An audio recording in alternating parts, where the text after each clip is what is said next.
Hey guys, you are watching your anime world. How are you all? Please support to subscribe this channel for watching new interesting stories. So in this video, we will see what if Deku had the legacy of Phoenix Rising Quirk. Here is short summary. Izuku, son of Afo and born in the past Inko, is transported through time as a baby for his protection. He ends up present day in the lap of Shota Aizawa, a young pro-hero who didn't think a raid would end in him taking home kid technically older than he is and later finds out he's the son of major supervillain.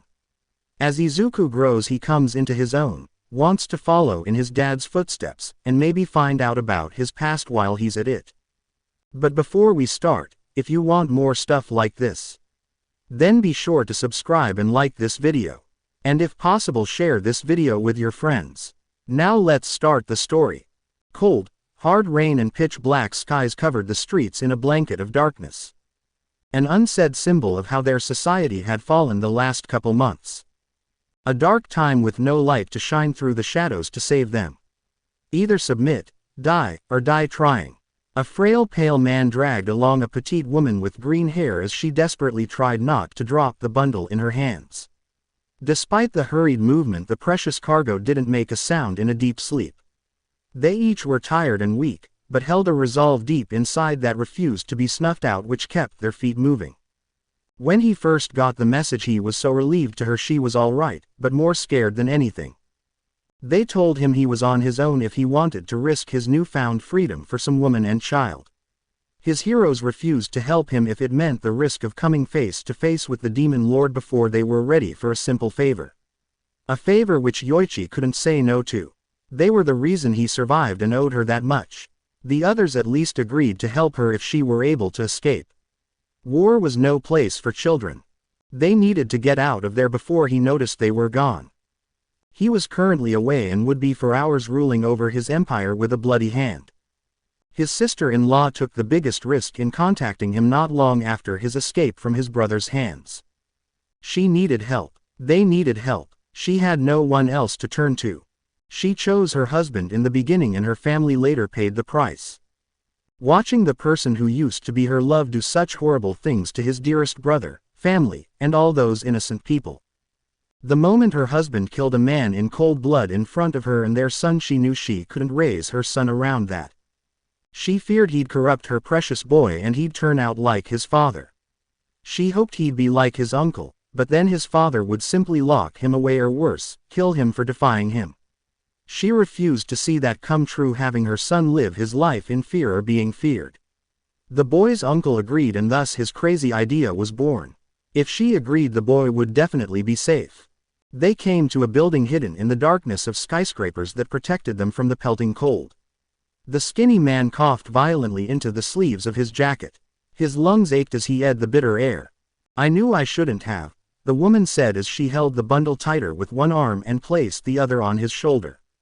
The concern in her green eyes melted his frozen lungs and he could breathe. He remembered the times she'd sneak him food or even let him see outside. He was well aware he was getting worse and going out in this weather wouldn't help his health. That didn't matter. If he was able to help someone, then it was worth it. "It's fine. I should have come for you when I escaped. I'm sorry." "Don't be, Yoichi. Stop being so hard on yourself. You helping us now means everything to me. I promise Inko, he won't stop when he realizes. I don't want to see anything happen either, so if a little cold is the price then I welcome it." The door creaked open before he could explain further to reveal a spiky salmon-colored haired man. The man looked at the two of them and snorted. "You didn't get killed after all," he scoffed, looking at the drenched people. "We don't have much time, Kudo." "Are they here?" Yoichi said as they came inside the hideout. "Yeah. They got here a moment ago. Look, I don't think this is going to work the way you want it to," Kudo said as he motioned for him to follow. "We'll see." "Doubt me?" Yoichi asked. "Yes, actually," Kudo smirked. As the two men walked away to talk a little more privately, Inko looked around at the dusty warehouse. In the corner she noticed a couple others waiting patiently as they kept their eyes on everything from them and out the windows. The building didn't seem very stable and she hoped this place was only a temporary base. This couldn't be good for Yoichi's health. She could already see as they ran that his physical health hadn't much improved since escaping the vault her husband locked him in. However, she hadn't seen him smile in a long time. As long as he was free. Please Kudo. Even if this wasn't part of the plan I still would want this. Carry on our will. You're the reason it exists. Yoichi pleaded that echoed a little around the room as he held something out to him. The other man's face looked conflicted as he stared at her brother-in-law. Yoichi always had a way to make others see his way despite how stubborn they were. He never gave up. It was why he and her husband, his brother, fought so often.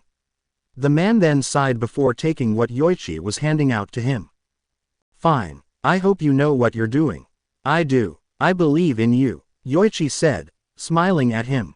Thank you Kudo. I could never repay you for everything you've done and will do for me. Whatever. The man said, rolling his eyes, but Inko and Yoichi could see the fondness in his eyes. He didn't mean it. She smiled at the sight before her as the man put something to his mouth before taking a swig of water. A wiggle attracted her attention and she looked down, moving the damp blanket to see her son. You slept the whole time and now you want to wake up. Inko cooed as her son began to squirm. He shouldn't be hungry as she fed him before leaving. Probably just cold, and she cursed not bringing extra clothes or a blanket for him. Is he all right? Yoichi asked nervously, peeking over. Oh yes. I think he's just fussing right now from being cold, Inko said. He had been born not that long before Yoichi's escape. The man barely got to see his nephew. This was probably the second time he'd seen him in person.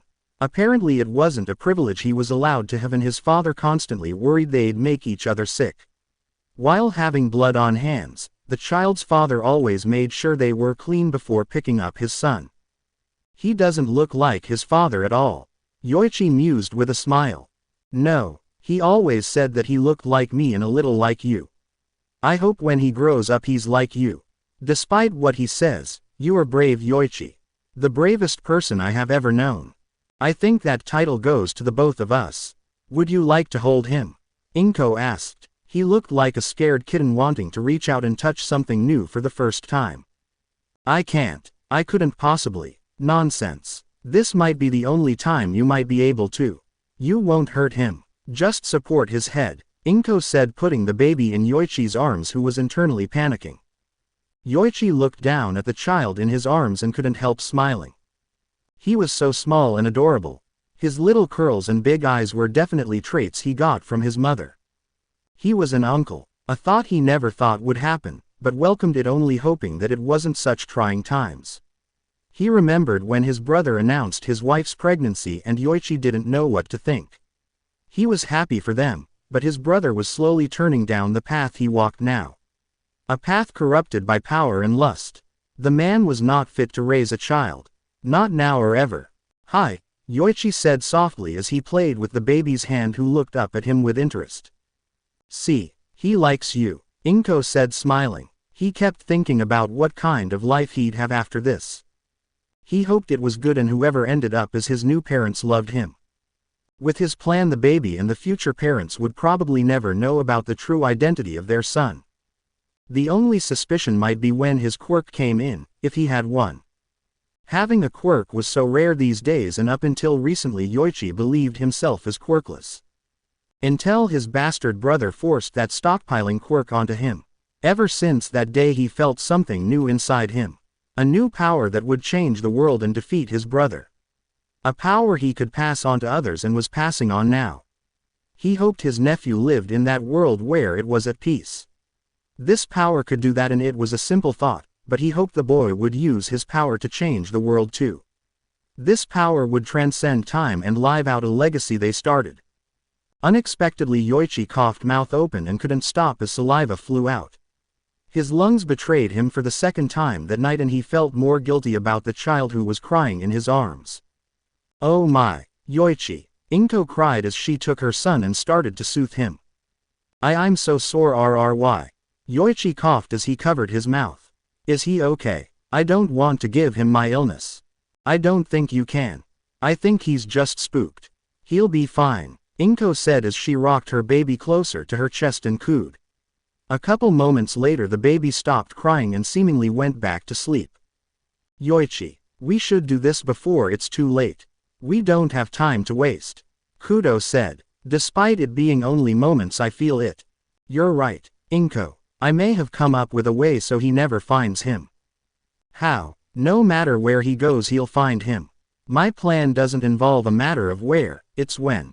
What? When? Inko gasped. Yes, Inko. Everyone here has a quirk that I'm hoping to use their quirks incongruent with one another to send Izuku at least 10 years into the future. It should be enough time. Hopefully he'll appear in a place where he can't find him and in an era where he can live happy and in peace. But that means Inko stuttered. Yes, you might not be able to see him again. It's risky, but if it means your son will be truly safe, that should mean the most. Don't worry, someone will watch over this place for the day he returns. A duty that will be passed on until he's found along with defeating him. What will you be doing to my son? Inko asked with fearful strength. It won't hurt him, will it? I want to know. It's complicated, Shinji said. I don't care. He'll be fine. Someone here a time quirk we can use. Anything he touches moves forward in time instantly at the same location, but not for long and not himself. It distorts the area, but nothing can touch it. My idea is to use Kudo's quirk to speed it up. We've tested it and it's successful. Another member's quirk is called Absolute. It can bring out the absolute evolved power of any quirk, but only once on said quirk for 1 hour. This should increase their power to make the effect last longer. Long enough to where he'll appear in a time he'll be safe. You won't have to worry. He wasn't going to tell her, but another quirk was going to be involved. His quirk in the hands of Kudo. Hopefully Absolute will stockpile enough power to boost Kudo's speed to make this quick and hopefully painless for the child. Shinji would be the first of many that would take on this duty to look after this place and the child whenever he shall appear. He would pick the next one and so on until the line successors could rescue and rest. Inko looked down at her sleeping child. His freckled face was so serene and she couldn't bear the thought of him living a life in this decade. Yoichi was always a big dreamer, but this was something so far out she didn't know what to think. It was her job as his mother to protect him and she couldn't do that with him here. Inko took a breath to calm herself. She couldn't start crying now despite the tears threatening to fall. She'd sob painfully and end up never being able to let him go. She needed to be brave and save her child. She reached around her neck and took off a necklace. On it was a locket and ring. The locket she changed earlier to pictures of herself and Yoichi so her son would always remember the family who loved him. The other was her wedding ring. Inside the ring it read, "My emerald." She loved who her husband used to be and the father he tried to be. When their son was born she could see the love in his eyes, but couldn't help see something more crazed. She thought she was imagining things.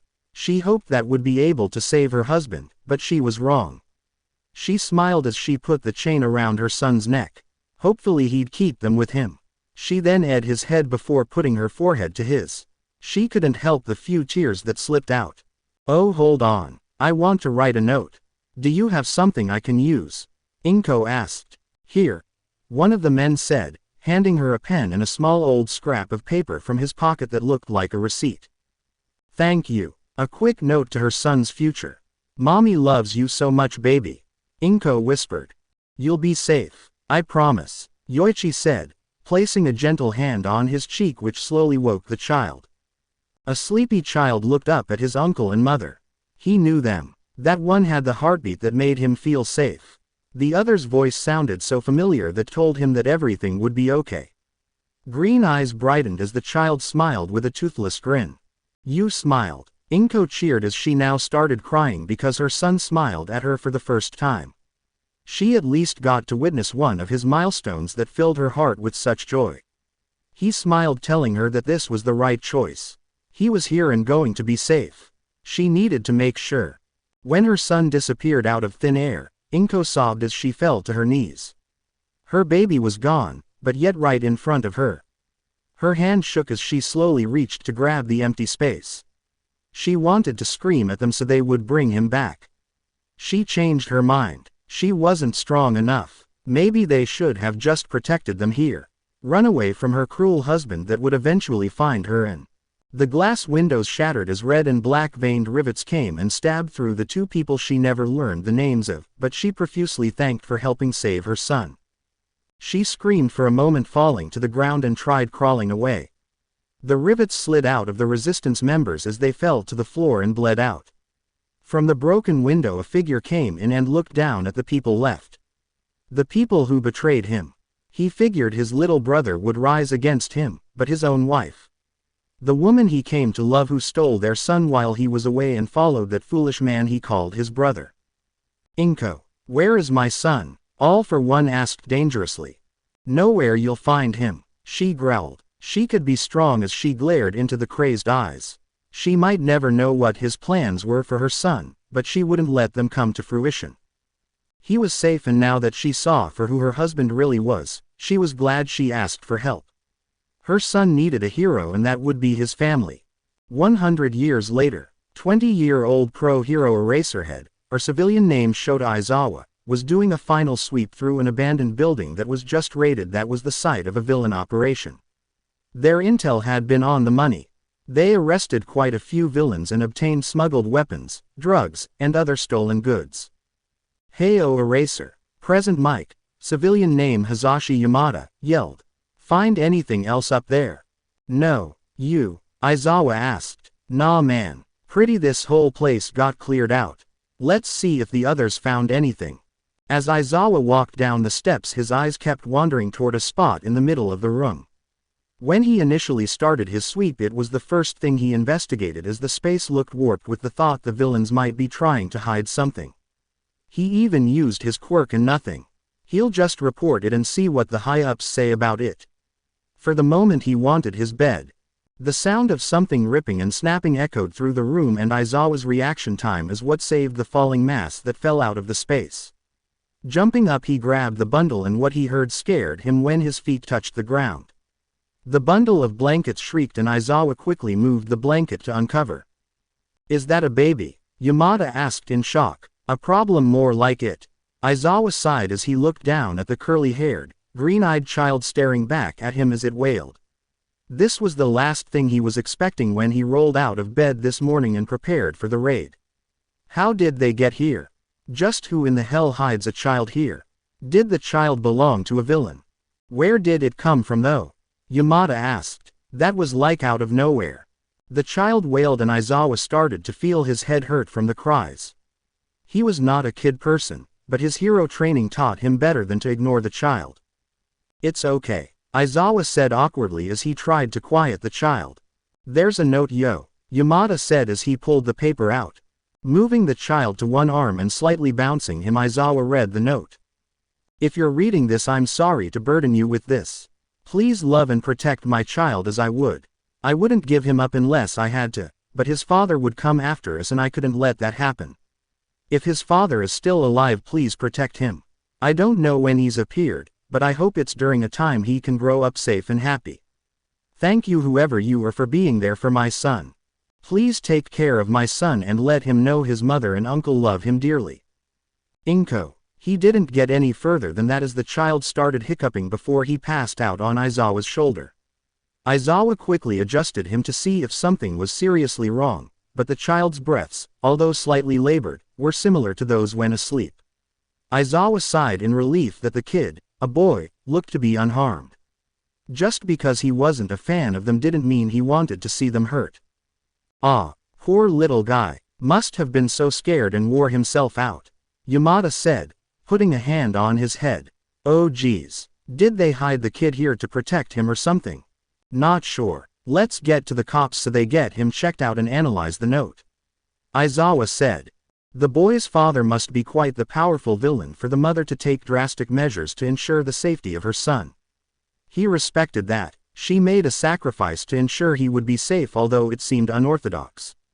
The letter didn't make much sense, so maybe after everything settled down it would be clearer. Such a cute little listener. Does he have a name? A pair of green eyes stared at him, watching carefully. They had been watching, waiting for decades for this day. Granted, the powers used to make this possible might have been too powerful, and he never expected such a turn of events. A century was a lot longer than a decade. Time passed so fast for him while slowly for those watchful eyes. He saw pain, suffering, death, and madness sweep through. He hated the burden this placed on others. How they failed, but at the same time succeeded. No matter, he was finally safe, and that was all he could have ever asked for. Izuku. The child in Aizawa's arms was quiet the entire way to the hospital, much to the surprise of both heroes and the officer who took them. The detective and a service worker were going to meet them there where they'd be able to sort out this problem. Hopefully by the time they arrived they'd also have more information on who Izuku was and where he came from. Aizawa wanted to laugh at the sight of everyone's faces when he walked out of the warehouse with a baby in his arms. They didn't want to believe him and probably wouldn't if Mike hadn't been his witness that the child appeared out of nowhere. Regardless, they had to take care of the little problem child now and at least make sure he was okay. The room they were in was kind of creepy from a tired man's point of view. The emergency room had a couple child-orientated rooms that were full of bright colors, paintings of animals on the walls, and toys. He didn't see why they couldn't go to a normal room. Izuku was a baby. He didn't care about the balloons that were carrying kittens or the picture books Aizawa was pretty sure got turned into coloring books. "We should lay him down, right?" Yamada asked. "I don't know. I know nothing about kids except the basics," Aizawa said. "Well, you're holding him right. Basics, Yamada. They should have taught you how to handle each civilian despite their age in school, idiot," Aizawa said. Aizawa went to take Izuku off his shoulder, and as soon as the child's head moved his eyes snapped open, hand out grasping his long black hair, and screamed bloody murder. He was almost louder than Mike and he couldn't use his quirk for this one. "Ow." Aizawa groaned silently as he tried maneuvering his head out of the child's hand. He looked at his friend to see him smiling, trying not to laugh. "This isn't funny. Help me." Present Mike surrendered and rushed over to take the kid. "Geez, the little listener has such a strong grip," Yamada said, finally prying the boy's hand open, letting Aizawa's hair go and taking him. Izuku screamed louder and Aizawa was worried they'd start attracting attention. "It's okay. I promise. Shish." Yamada tried to soothe the child who still continued to cry to the point where he began to be hysterical and unable to catch his breath. "Bro, I think he wants you." "You're joking." Aizawa deadpanned. Yamada said, handing the child back to the tired hero to prove a point. As soon as Aizawa wrapped his arms around Izuku's back and bottom, the child instantly started calming down in sniffles until he fell asleep. "Told you." "Shut up," Aizawa growled. "I don't know why. Babies are a mystery. He might see you as someone who is safe, or you might be similar to his mother. He trusts you and isn't willing to let that safety go," the pediatrician explained. Her face melted seeing him. "Oh, he's adorable." "More like annoying," Aizawa grumbled. Although the child was a crier and latched onto him, Aizawa could admit the kid was cute. The doctor quickly took Izuku's vitals as he fussed at her. Clearly he wasn't thrilled about her putting things in his ears and poking him. She had to take a couple blood samples and Aizawa's heart broke hearing Izuku start screaming. "Such a good boy. I'm going to send these off for testing to see if there's something we can't see, but from what I've seen so far he appears to be in perfect health. He might be a little hungry and cranky right now, but that's an easy fix. I'll send the nurse in with something," the doctor said as she left. "Now what?" A knock at the door answered the question as Detective Tsukauchi entered with a file and a rather exhausted look on his face. Aizawa had been frequently meeting the detective the past couple years as they were each included on drug bust and other raids together. Similar to what happened tonight. "Wow, I believed it when they brought everything to me, but seeing it for myself is entirely different," he said. "You actually found a kid." "Yeah, we get that," Aizawa said. "Did you find anything?" "We've analyzed the note found on the child and eraser. You're not going to believe this." "So the note was written on the back of a receipt." "Okay, and?" Aizawa asked. "Most people do that. The receipt was dated almost 100 years ago. If that were to be true, the receipt doesn't look very old. We also looked into his mother's name too. Nothing found in the database. Not until he took a shot based on the receipt. Inko Midoriya, deceased, was born around 25 years before that time." We found a birth certificate for an Izuku Midoriya, but for some reason his father's name was left out. However, the child was pronounced missing about 2 months after he was born and was later labeled deceased. Yo, wait a minute. Are you saying this kid might have been born 100 years ago and somehow ended up here? Yamada asked. If that's what we're led to believe, someone having a form of a time travel quirk could be possible. It's impossible to tell though since quirks were so new back then, so records are scarce. Aizawa turned a deadpan look to the child in his arms. You really are a problem child. Here's the information I've found. Here is also the necklace and ring we recovered. I figured since they belong to him I'd return them. The locket has pictures inside we're assuming to be his mother and another individual. Perhaps his father or another relative. We weren't able to identify him though. We've kept everything we received and uncovered on file, but if we find anything else you'll be the first to know. Aizawa blanked out for a moment. Why would he be the first to know? They were waiting for the social worker and then he was passing this kid up. Sure, he might check in from time to time, but that was all he was doing. He didn't like kids, especially babies. They were loud and couldn't tell him what they wanted. He only felt some attachment to Izuku because he literally saved him from hitting the floor. Eraserhead, you'll be in charge of the child. A voice said. A sternly woman with glasses with her hair in a bun entered. Ms. Junko, pleasure meeting you. I work with social services, but more often with the police on child-related cases. I will say in my years working this is the first. Aizawa thought he had a pretty good poker face. Hell, no one beats him when they play poker, but this, hearing the social worker say that caused it to break. He was going to do what? What? He said, surprised, trying not to raise his voice to spook Izuku who had finally quieted down. I'm aware this is a difficult situation. Izuku's parentage leads us to believe he does not have any living relatives or at least ones that can be trusted with him. The detective and I have been talking and he's informed me that his father may still be an issue being a villain. The man's dead, Aizawa said. Maybe so, but he could have left a legacy that knows about his child and Izuku would be considered the proper heir. We are not taking any risk and think it best to place him with a hero for the time being. The department and I have decided the custody of the child will be with you. This won't be permanent until we find a more stable solution, but being an underground hero with a more flexible schedule, this works in our favor. You will be compensated for your time caring for Izuku and anything he needs will be provided. Aizawa thought a hole was about to open in the floor and drag him straight to hell. He was in no capacity to take care of a child. He was 20 years old. He slept all day and worked at night. He can his career goodbye before it barely even started. Not that he minds, but taking care of babies isn't what he wanted when he went and graduated UA High School to become a hero. Don't worry bro, I can totally help, Yamada said, placing a hand on his shoulder. Then you take him, Eraserhead. We didn't make this decision with you in mind. I believe you are the best option to care for him. From what his doctor said, the child is quite attached to you and we don't want to cause any more distress. You aren't a spotlight hero so the media won't pay attention or know who you are. You aren't suspicious as to anyone on the street as they'll just see as a father. You know this is the most logical choice. Ms. Junko explained. Aizawa narrowed his eyes on her.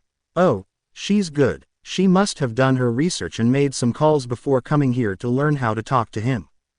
She was right. For some reason Aizawa couldn't fathom, Izuku was attached to him and would need a hero if their seemingly overdramatic declarations were actually true. If his father was a big-time villain, he had to be dead and someone today isn't going to care about that child unless they had a quirk that was desirable. There was also a chance the kid could be quirkless considering the time period he was born in. With the way people and villains are now, the idea of power makes them batshit crazy. Fine, I'll take Izuku, Aizawa said as he looked down at the sleeping child. He couldn't just leave the kid high and dry, especially as Izuku had a grip onto his shirt. Excellent, thank you. We have one of our associates out shopping and will be in touch where to deliver the supplies. I'll stay in touch with you weekly for updates and I'll work on finding him a permanent home.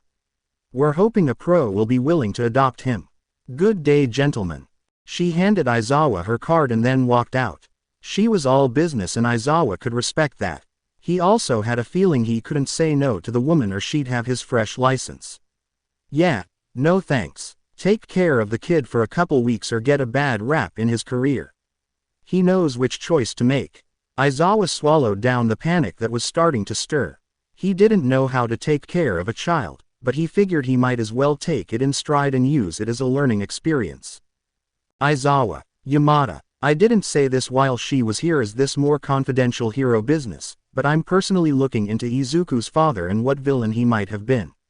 Once it's deemed Izuku to be safe from any backlash, it'll be easier to remove him from your care. Aizawa didn't like the look on his face. Tsukauchi also had a pretty good poker face, and to see it start cracking was a cause for concern. However, he didn't think the middle of a hospital was the best place to call him out on something that might be just a gut feeling and buy into everyone's paranoia. Why is there so much crap?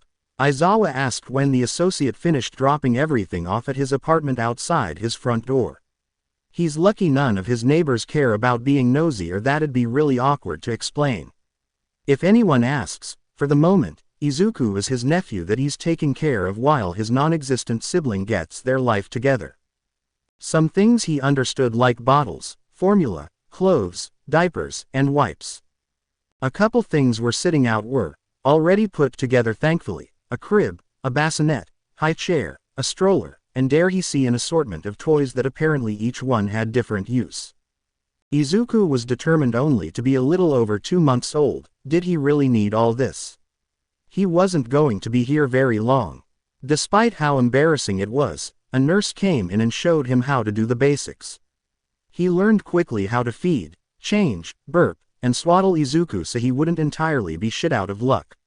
He wasn't going to admit it out loud, but the internet was about to be his hero. Babies need a lot. Come on, set him down and help bring everything in, Yamada said.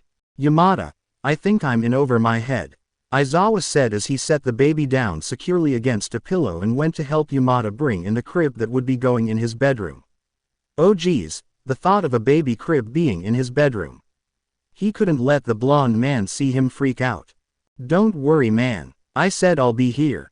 Well, not all the time ya know, but if you need something present, Mike is your guy, Yamada said as they moved around everything and eventually they were set. Thank Yamada, you're a good friend. Yeah, Aizawa took back what he said about Yamada. He was a terrible friend.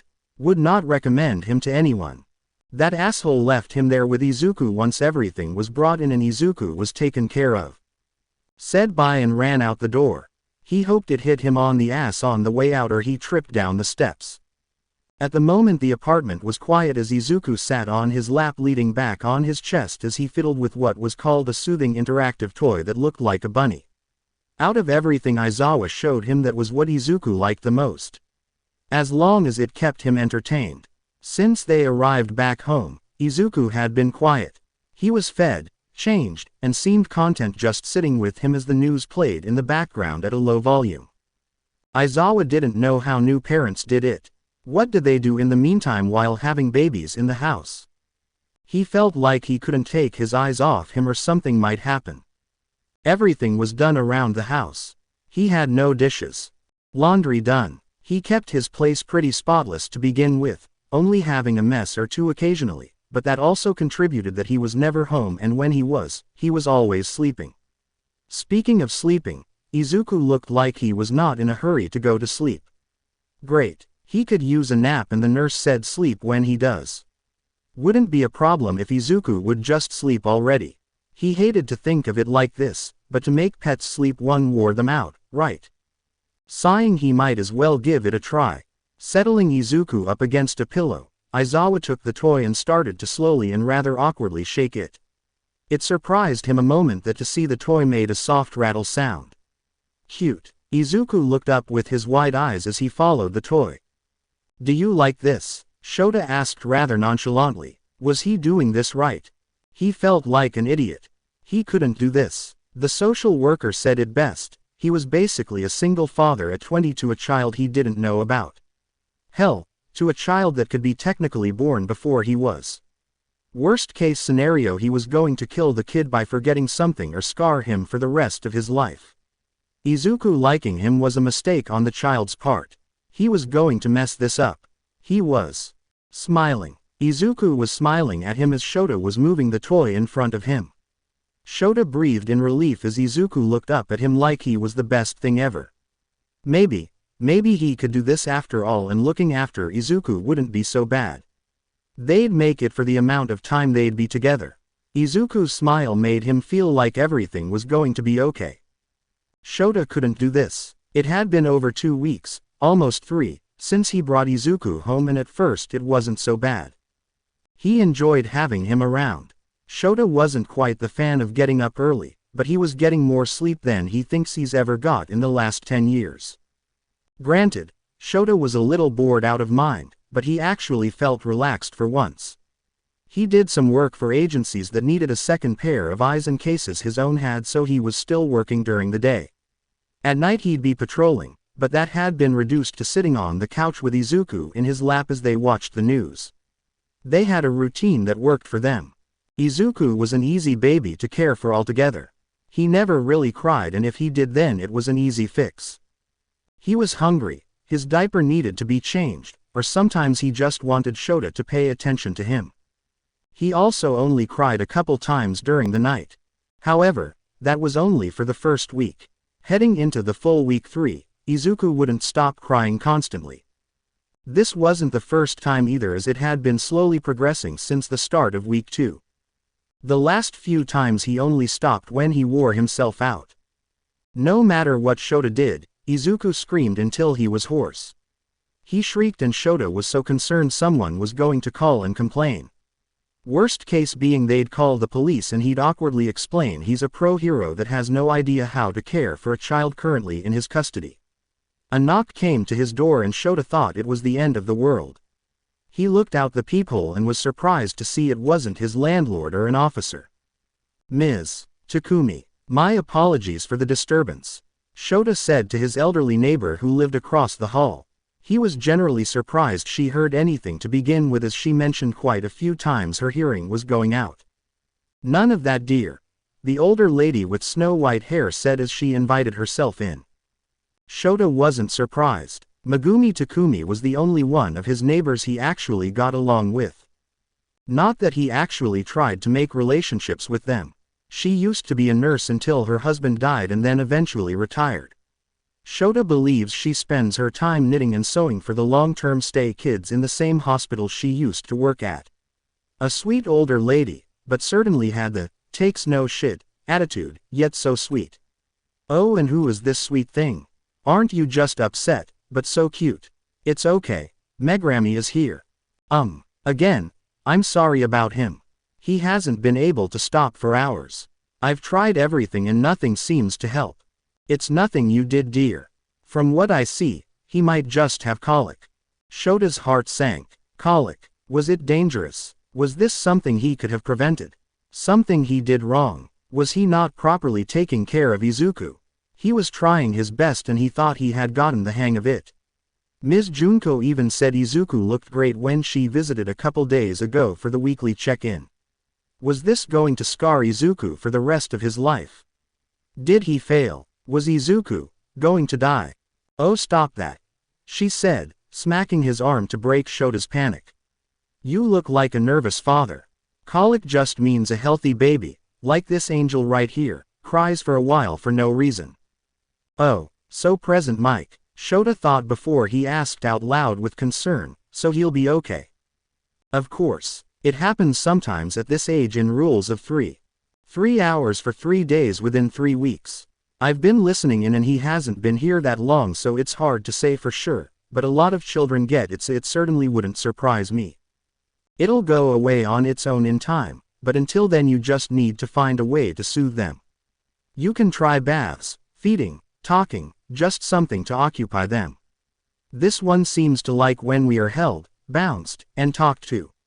"Is that right?" Megumi said as she rocked Izuku, who seemed to be starting to calm down. "Now, is he yours?" No, he's my sister's. I'm watching him," Shota lied. "Stop yourself, son," she interrupted as her sky-blue eyes narrowed in. "No need to lie to me. I'm old, not senile. It's for work, isn't it?" You might think you're sneaky, but I know you're a hero. Shota deadpanned. Then why did you ask? Keep you on your toes, son. Well, no matter how long he's here, you can always come to me, dear. I know you probably patrol and such, so I can even babysit. I'll make him a cute toy and hat to go with these little curls. Megumi said as she ran her fingers through his soft curls, and Izuku seemed to melt under her caress like a cat. You don't have to. You're not going to stop me, dear. I don't have any grandchildren, so humor this little old lady. Megumi said as she handed Izuku to Shota, who was smiling at him. You're doing a great job, dear. We've been neighbors for over a year, and I know this isn't what you expect, but you can't deny he's happy. Shota looked over at Izuku, and the baby was giving him a toothless grin that Shota came to enjoy seeing. Yeah, the kid was happy. Shota looked in his fridge a couple days later and sighed. He needed to do some shopping for both him and his little freeloader. Well, said freeloader's things were being paid for, not out his paycheck, so that wasn't too big an issue. The issue was having to take Izuku with him. Normally he'd take Ms. Takumi's offer to watch him, but she was out visiting the hospital with her newest crafts projects. She also mentioned getting new fabrics and yarn to start on Izuku's. Shota hoped that Izuku would be here long enough to receive them. He guessed if not, then he'd just have to see Izuku at his new home and bring them. That wouldn't be so bad. He could make sure he was doing okay. Looking around, he debated what would be the best way to carry Izuku. Now he was thinking having a car wasn't a bad idea. Oh well, he'd make do with a chest carrier. Izuku liked when he carried him around like that anyway. Those big green eyes stared up at him like he was that kid's whole reason to be there. This would be fine. He packed up a diaper bag, tossed on acceptable clothing, put his hair up, and grabbed his capture scarf. Never left home without it, and walked out the door ready to face the mass of people at the market. Then immediately ran back in as he realized he forgot Izuku. Shota was not fine. All the women, from young to little old ladies, came up to him commenting on how Izuku was so cute and so well behaved as he either napped or looked around at everything around him. It got worse once Izuku was more awake, letting himself be known by squirming. Your son is so cute. It's so refreshing to see a young father care for his kids. I won't keep you from shopping, dear, but you were too sweet not to come say hello. The latest older woman said before she walked away with a bright smile. Shota felt no reason to correct her. There wasn't a point to do so except continuing and contributing to a conversation he didn't want in the first place. So for the moment he'd pretend he was a single dad shopping with his almost 3-month-old that he didn't know he had. Izuku was kind of like his son. Almost 3 months old. Geez, was he supposed to do anything for turning X months old? He had a few coworkers with kids, and they posted and showed everyone every month what their kid was up to. Should he pick something out for him? Maybe he could find a plush cat toy he was allowed to have and could keep with him to remember Shota by. Not that he'd probably remember him much to begin with. He could always give him something later for an excuse to see him, but Shota looked down at him and noticed he'd gotten loose. Well, better fix. Everyone put their hands up. A voice shouted near the front. A few people screamed as Shota turned around and saw 2 villains at the registers. One pointed their hands that looked like gun barrels at the cashiers, who were sobbing and shaking with fear, as the other walked around sneering at everyone. Shut up. Put the money in the bag. You all better not call the police or heroes. Put all your valuables down. Shota almost jumped into action until he felt a weight on his chest. Shit, he had Izuku with him. He certainly couldn't just jump right in with a baby strapped to his chest. He needed to be smart. He couldn't let these robbers get away, but he also couldn't put Izuku in harm's way. Shota knew he'd be devastated if anything happened to him. Being in line of fire, the villain yelled at them to put wallets, jewelry, watches, purses, or anything worth a pretty penny down. Shota crouched low to the ground as the villain didn't pay him any attention, thankfully. If he could set Izuku safely down, he could use his quirk to stop theirs and arrest them. Slowly Shota put Izuku on the floor that the child paid no mind to, well until he used his quirk.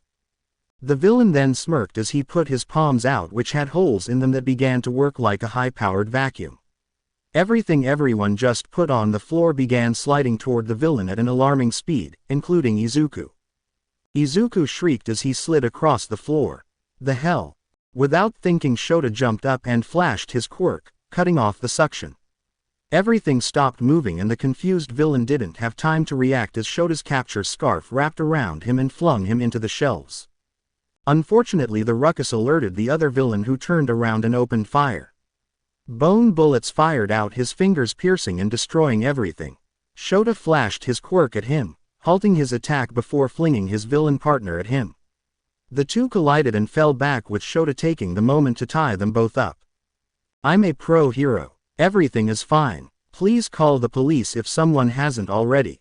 Is anyone hurt?" he asked. Then he heard it and Shota began to panic. The shrieking sounds of a child.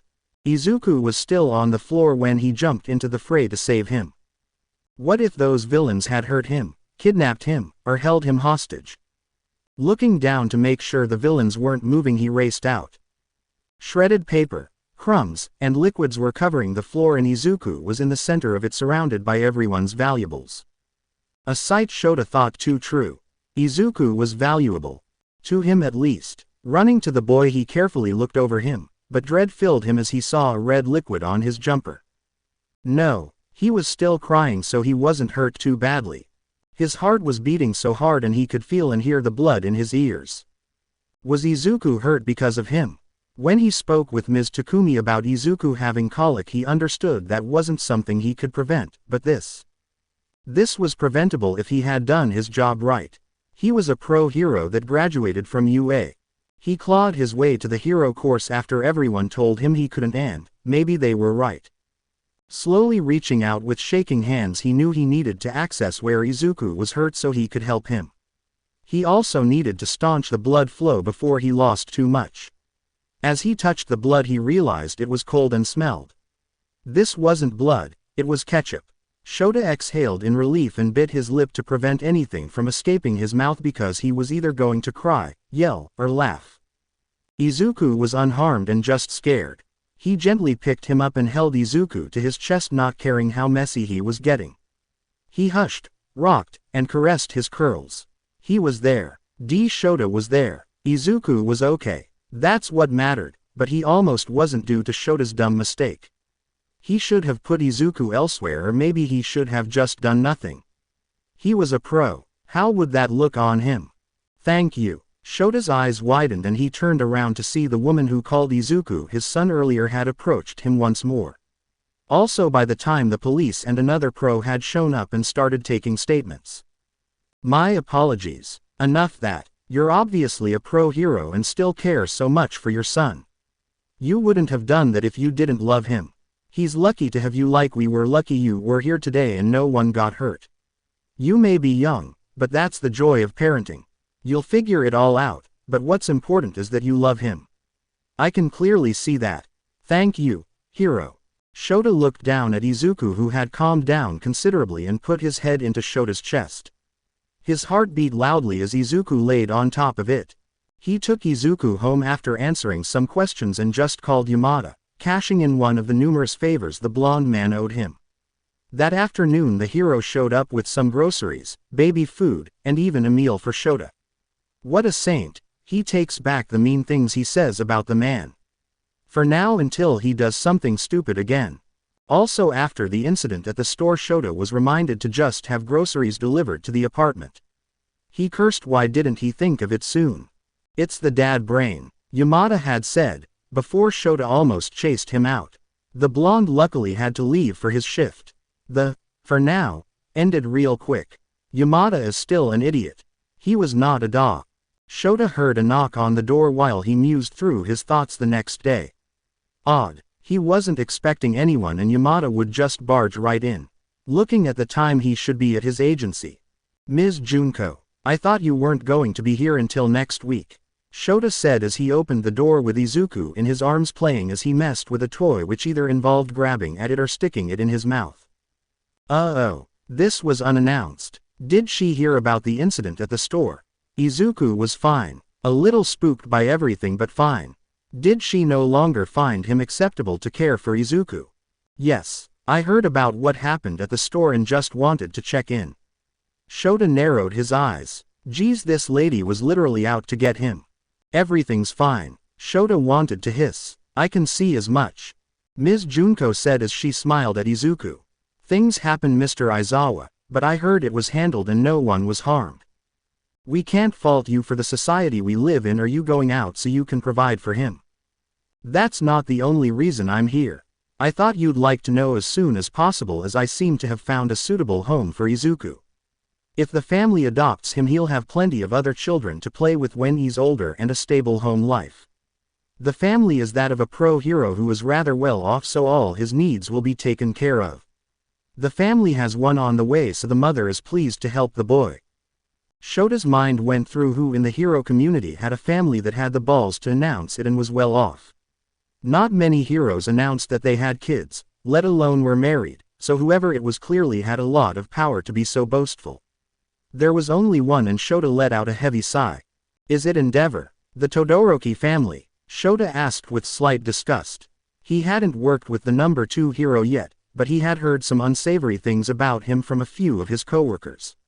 He couldn't imagine what the man was like at home. If anything, Shota thought this was a publicity stunt. Number 2 hero takes in an orphaned child. He's just a hero at heart, home, and on the job. Shota wanted to gag.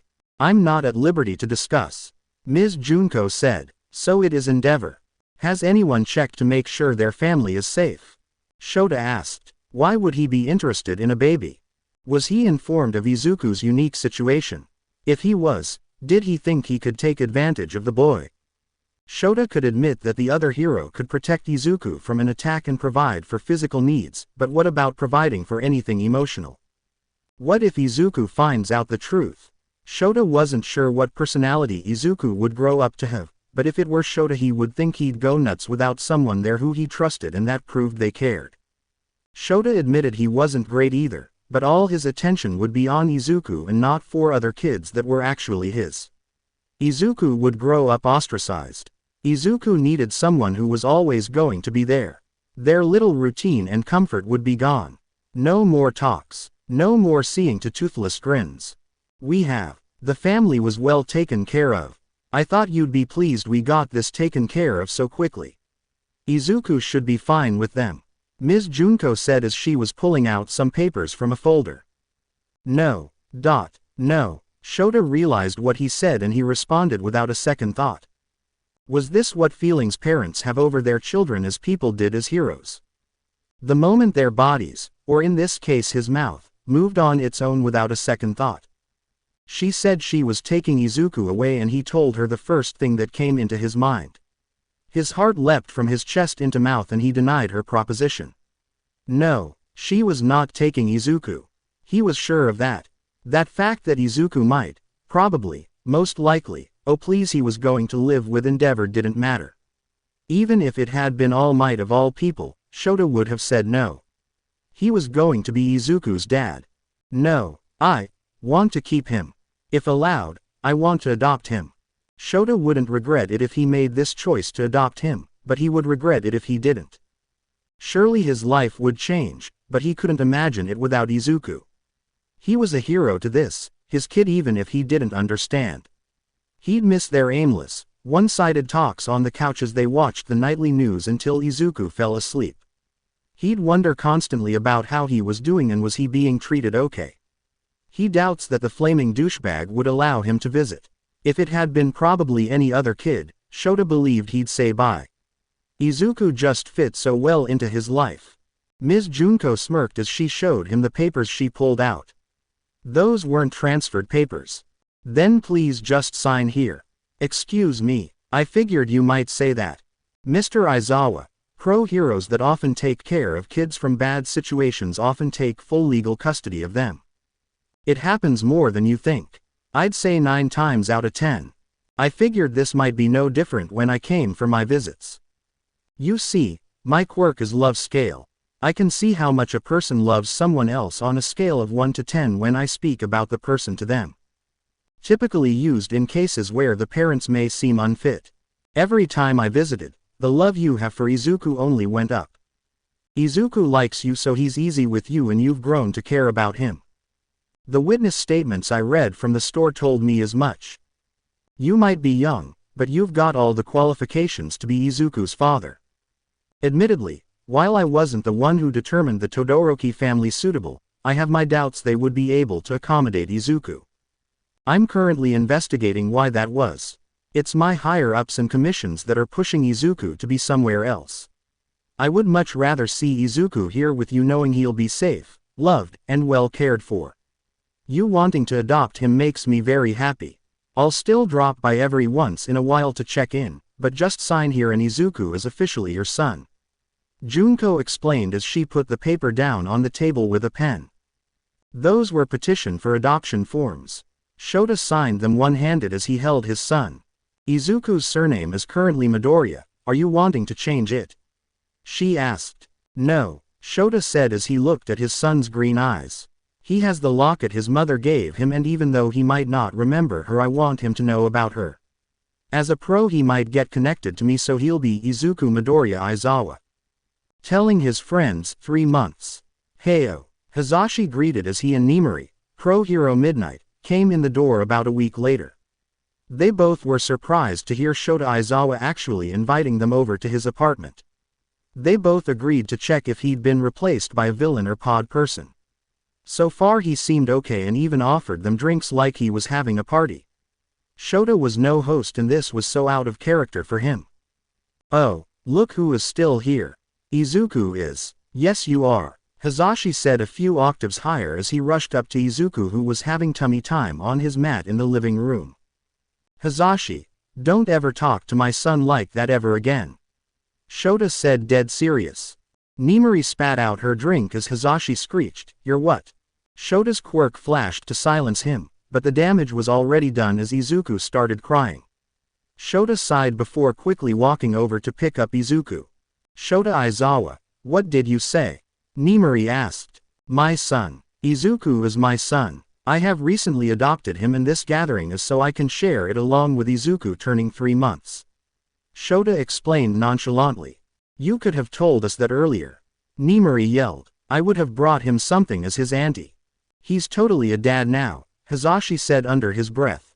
Crawling 8 months. When Izuku turned 4 months Aizawa knew he had to go back to official hero work. That meant starting up patrols again. Luckily his agency took his new situation seriously and Aizawa had a more reasonable patrol time from 7 p.m. to 2 a.m. Since Hizashi and Nimari mainly worked in the morning or evening they were happy to babysit. He also took Ms. Takumi up on every once in a while who insisted he call her Megumi and when Izuku got older called her Megumi. Those 3 made Shota feel like he could really be the father he wanted to be for Izuku. Shota also wanted to make sure he was there for all of Izuku's milestones. Working more at night before Izuku went to bed was the perfect plan to make sure he didn't miss a thing. Say bye to daddy, Izuku. Hizashi said as Shota was about to leave. I'll be back, Shota said as he grabbed his capture scarf then leaned down to see his son. Bye Zu. I don't get a bye. Hizashi whined. No, you actually understand that I'm going to be back. Maybe I should ask Nimari to watch because a baby shouldn't watch a baby. Whatever, Hizashi playfully scoffed. We're going to have a blast with Uncle Hizashi. Shota rolled his eyes before he left, not seeing the point to entertain the man any longer and risk being late. Now little listener, what should we holy crap. My child starts crawling and you call her first and not his dad. Shota said, pointing at Nimari when he heard the news when he got home. He was trying to keep his voice down as Izuku was actually sleeping in his room. The kid had sonar to Shota's voice whenever he got home and would always wake up. Which meant he wouldn't go back to sleep until he saw him. Dude, you were at work and I had to share it with someone. Hizashi deflected. He was doing so well yo. Seconds after Shota left Izuku started crawling toward the door as if he was going after his daddy. Hizashi quickly broke out of his shock and awe and grabbed his phone to do 2 things. I better be there when he walks. Shota grumbled. He wasn't pouting. Such a dad. Yamada whispered. Don't worry I got it on video. Maybe we should have got him a baby sooner. Nimari said. I will remove your babysitting rights. Shota said, taking Hizashi's phone to look at the son crawling. No, she wailed. Shota narrowed his eyes and flashed his quirk when she woke Izuku. Name, response, and no, 9 months. Izuku. Shota's voice echoed as he looked over the counter to Izuku crawling toward the table to pull off papers Shota put there. No. Izuku stopped and looked at him. Shota was with a flurry of emotions. Number 1 and number 2, joy and pride. Izuku responded to his name being called. He turned those beautiful big green eyes at him as soon as he said it. Izuku was so smart. It was often to get his attention that Shota had to put a hand near him or turn in toward what Shota wanted him to see. Number 2.5, number 3, and number 4. Pride again, mirth, and dare he think worried for the future. It was clear Izuku did not like the word no as he gave his dad the dirtiest look. Yeah, Izuku was his son as Shota was proud of the Aizawa glare and worried about when Izuku got older. Separation anxiety, 10 months. Shota had to leave for an overnight raid a couple districts over and had his friends both watch over Izuku. This would be the first time since adopting him he was going to be gone more than 12 hours and he trusted both of them not to kill his kid while he was gone. He wasn't worried. No way. Both of them were needed to care for Izuku. Shota has been gone for over a day now and Izuku noticed. Did you try feeding him? Changing him? Hisashi asked frantically. Yes. Nimari said as she rocked the crying baby who wouldn't calm down and gently patted his back. Izuku wailed and wailed for seemingly no reason. Shota mentioned when he was younger he had colic, but they thought he grew out of that by now. Their saving grace was a knock at the door. Oh, Megumi. Sorry to disturb you, Hisashi said. No need. I was coming back from fetching my mail and heard this little one. She said sweetly as Izuku looked at her with tear-filled green eyes. He then shook his head a little. Oh dear, poor thing. Do you know what's wrong? Nimari asked. She was beginning to worry that if Izuku didn't calm down soon she might have to use her quirk. Oh, such a daddy's boy, she said as she carefully picked a toy and patted his cheek. She rattled the toy and pushed its stomach making it light up. Izuku let out some whimpers, but his eyes were trained on the toy. Huh, the two pro-heroes questioned. When they get around this age they might get separation anxiety from their parents. He just misses his dad. First thing is to remain calm. If you don't he might think you're freaking out because something happened and you'll want to keep him occupied so. That woman was an angel to them as Izuku eventually calmed down and started to react to them normally. However, as soon as Shota walked in the door they were chopped liver. First birthday. Happy birthday to you. July 15th. Izuku's birthday. Thankfully they had the, although very old, birth certificate so Shota could actually celebrate Izuku's birthday on his actual birthday. His baby was 1 now and had been with him 10 months. 10 months that Shota wouldn't change for the world. He loved Izuku so much as he watched his green curly-haired baby play in his cupcake, getting it all over his fingers. Just a small get-together with Hisashi, Nimari, and Megumi. Ms. Junko was invited as Shota couldn't not extend an offer after she was the benefactor of his adoption. She couldn't make it due to work, but sent a birthday card. Shota really didn't want to do a party, but Hisashi convinced him. He told him it's not a party, it's a celebration that Izuku gets to live a life after all. Shota still called it a party, but agreed with the sentiment that it represented. Only Shota and Hisashi knew about Izuku's true origin, that he was apparently born over 100 years ago. They discussed at least telling Nimari and would do so at a better time. Tsukauchi had apparently looked more into that time and confirmed Izuku was supposedly born during the dawning of quirks. He told them not to get their hopes up, but he might have a source that could tell them about this time period when Izuku was born. He was apparently a busy man in another country. They supposed that was understandable, but for now they focused on the little sunshine before them who was making a mess with his tiny cupcake. Shota also looked at all the toys they bought him and knew he was going to make a mess out of his apartment. First birthday, days after. Tsukauchi picked up the phone seeing it was from an out-of-the-country number. Good, he finally got back to him about this. All he mentioned to his friend was that he wanted to speak with him about something rather urgent, but could wait if needed. To make this as efficient as possible he sent a protected email explaining the minor details.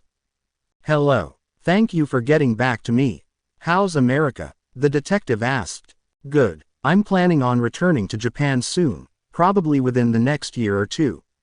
Now, what did you need to discuss? The man on the other line said. I'm sure you read over the email I sent. Tsukauchi assumed. I did. Two pro heroes found a child in the middle of a raided warehouse supposedly coming from the past. Seems rather far-fetched. Trust me, we wished it wasn't. The child was found with a note on the back of receipt with the date September 21st, X. The receipt was printed and the name of the supposed mother as someone born 25 years before that time. He has a birth certificate. If this was a joke, it's a pretty damn good one. What I'm calling about isn't to discuss the child. Then what? What can you tell about the beginnings of All for One, Toshinori? First word. 12 months.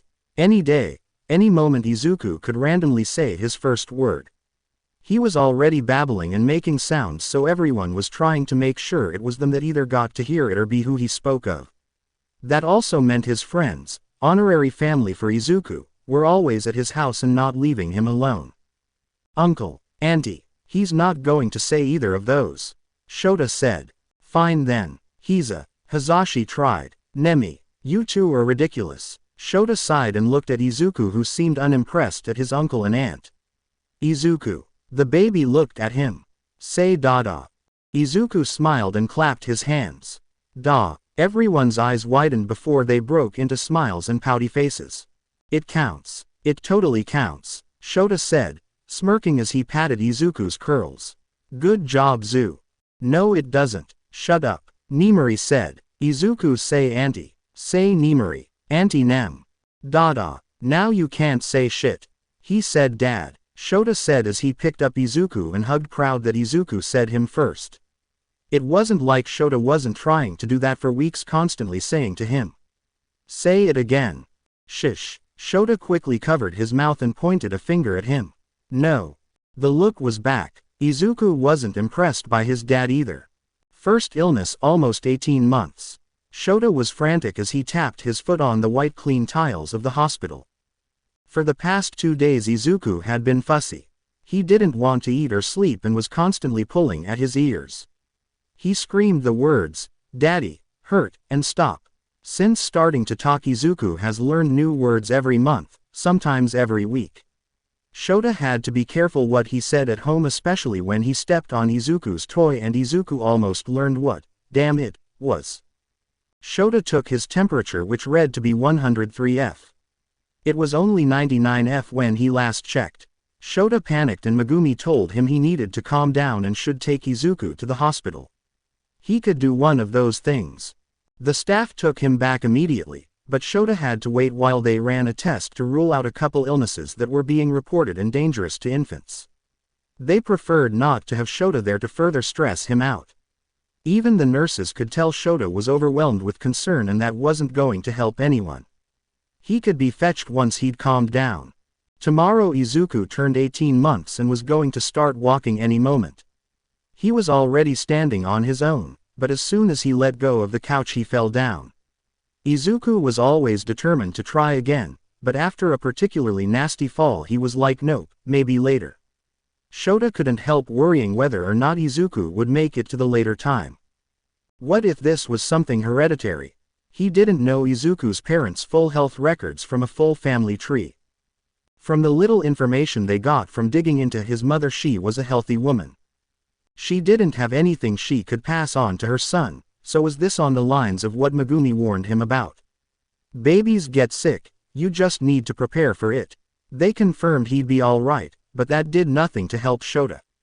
Hazashi was right. He was a dad, and despite the overwhelming concern he never thought would be possible for him to feel, but he wouldn't change. Shota was not prepared and was panicking. Dawn hadn't even started and Shota hated that he found himself dozing off. Walking 18 months. Mr. Aizawa, someone would like to see you, the nurse said with a smile as she woke Shota up. Looking out the window, the sun had risen, starting the new day. Shota instantly got up and his heart felt full seeing Izuku standing with a nurse near the door. He looked 100% better. His cheeks weren't bright red, he was smiling, and his happy baby was okay. Is he okay? Shota asked. Just a pretty nasty ear infection. Happens to kids a couple times a year. You did the right thing bringing him here with the fever he had, the nurse said. He's ready to go home. You'll just need to sign out and speak with his doctor. Okay, thank you, Shota said. In a minute. Right now Shota needed to hold his son. Look who it is, Izuku. The other nurse said, turning his son to see him. Dada, Izuku cried as he started walking, almost running, to him. Well, running as well as he could for his age, but Shota still held back crying. Shota grabbed his son tightly and hugged him, happy he was okay and in his arms. With his hand and face planted in Izuku's soft curls, Shota allowed him to start crying. He was growing up so fast. Izuku was okay and Shota knew he wouldn't be able to bear the thought if he ever wasn't. The next few years flew by in a blink of an eye. Before they knew it, almost 3 years had passed and Izuku was about to turn 4 years old. Shota couldn't adore his son more as his personality began to show. Hisashi swears that the whole Izuku was born in the past is crap, and Shota ran into a quirk that gave him a biological child with some random lady's genetics. Sometimes Izuku was a carbon copy of Shota. He was smart, kind, although that trait missed Shota, and the look Shota had been so worried about was one of Izuku's deadly weapons, along with the puppy dog eyes. He wouldn't admit to anyone he caved a couple times and Izuku got what he wanted. Not much changed as Izuku grew, as Shota still got his nightly news conversations, but now they were no longer one-sided. Izuku had a love for heroes and quirks, thinking they were so cool, so they often talked for hours about them. It was before Izuku's 2nd birthday that they also told Nimari about Izuku's true origin. She immediately started laughing, thinking they were joking, but realized they weren't by Hisashi not saying, "Gotcha." It was their fault for telling her on April 1st.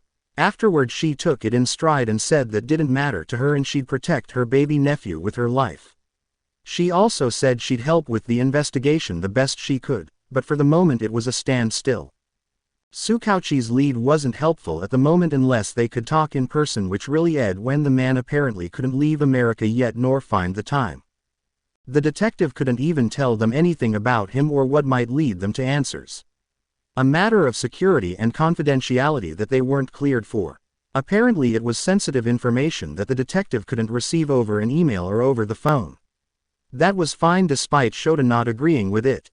Izuku wasn't in any real danger that they could see, but if that changed he didn't care who it was. They were going to tell him what they knew connected to his son. The biggest hint they had may or may not appear soon, as Izuku was about to turn 4. Everyone was anxiously waiting what Izuku's quirk was, or if he had one. His mother was recorded to have an object pull quirk, but of course nothing on his father. Despite the time period he was living in, Izuku was still born to parents that were most likely first-generation quirk users and thus had a high chance of being quirkless. Shota was preparing for both options because either way he had a gut feeling that it wasn't going to end well if he was quirkless or inherited something from his dad. Shota crossed his fingers for a telekinesis-type quirk like his mom to save some trouble. During that time Shota realized he needed to move. Izuku was getting older and they could no longer share a bedroom. By the time Izuku was 2.5, the bedroom was more of Izuku's and Shota was just sleeping in it. Luckily the floor he lived on had an opening down the hall where a 2-bedroom was being rented out, and they moved in as soon as his lease was up. Megumi was so happy they were still going to be nearby because Izuku had taken to her like fish to water. He absolutely called her Megumi, and seeing the little old lady smile was such a joy. She honestly thought of Izuku as her grandchild, and Shota was okay with that since neither of his parents were around. With him, her, and his friends they created a close-knit family for Izuku who all loved him. By the time Izuku turned 3 was when he grew a fascination with heroes and was over the moon learning Shota was a pro hero. It was awkward when Izuku was animatedly telling him about this hero he saw in a blurry clip and having to explain to his son that it was his father. He thought Izuku was going to pass out from either excitement. Even worse when he learned Uncle Hisashi and Aunt Nimari were also heroes. Shota told him it was a secret and couldn't tell anyone. What Shota thought was worse was Izuku's obsession with All Might. He tried to sway him away from the blonde idiot, but like Shota, Izuku was stubborn and knew what he wanted. "I wanna be a hero when I grow up." Just like All Might. Just like. Shota smiled at his son as he continued to name off his favorite heroes, which at this point was any of them. Shota said he'd support him in his dream if that was what he really wanted. He wasn't surprised, as Izuku always seemed influenced by everything around him and loved new things. Apparently going to school didn't count, not at first. Shota could remember the day when Izuku sobbed about going to preschool a couple months ago. On the very first day, Izuku clung to him with fat tears that he didn't want to go and leave daddy. He had been so ready days before, making sure his bag was packed and everything. He guessed Izuku forgot Shota couldn't stay. Eventually he pried Izuku off with, well, he bribed him with merch and the little shit didn't even look guilty. Oh well, Izuku seemed to be doing well and that was what mattered, or so he thought. A parent meeting, Shota asked as he was on the phone with one of Izuku's teachers one afternoon in the beginning of July. No need to be concerned, Mr. Aizawa. We just like to meet with the parents every couple months to update them on their kids. Izuku is an angel to have, his teacher said sweetly. Okay, when do you have openings? I'm pretty much free in the mornings and evenings, Shota said. Like most kids with pro-hero parents, it's often not put on their files unless they're public. Cough. Endeavor. All they knew was Shota worked mainly at night. How about tomorrow when you come to pick Izuku up? She suggested. That's fine. See you then. Shota sighed. He knew this day would come. His first parent-teacher conference. Granted, this was basically for a 4-year-old and Shota had a pretty good idea what she was going to say. Izuku is delightful to have. He is very smart, but is rather talkative to the other kids. He's like that at home and Shota didn't think he'd be any different. Izuku is very quiet. What? We are talking about the same kid, right? Shota asked as he pointed through the window to where Izuku was drawing while they met. He didn't believe it. To put it bluntly, Izuku never shuts up at home and hasn't since he could form full sentences. Shota didn't think there was another Izuku in his class, but apparently there might be. However, Shota had a sinking feeling in his chest as he thought about their talks after pickup. Shota would ask how his day was and Izuku would always talk about the things they did, never about the other kids. Damn it, he should have seen it, but Izuku's bright smile distracted him. Yes, Izuku is so smart and follows directions really well. Some kids are just quiet while not with their parents. We do have one concern though. Izuku appears to have an imaginary friend. We noticed him talking with someone and when we asked he just said a friend. It's not all the time and not really a distraction, but the other kids have noticed. Now this might be a quirk, but he isn't quite 4 so we weren't going to push it to be tested. Does his mother have a kind of quirk like this? She asked. No, I know his mother had an object pull quirk, who is unfortunately no longer with us and Izuku's adopted so he doesn't share anything genetic with me. I don't know about his father. Oh dear, I saw on his file only you, Ms. Kayama, Ms. Takumi, and Mr. Yamada are the only people permitted to pick him up. She mentioned pulling out his approved pickup list.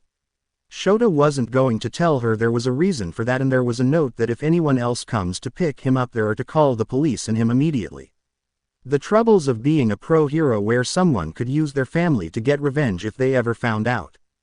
Yes, I work in a type of security so I want to make sure he's protected.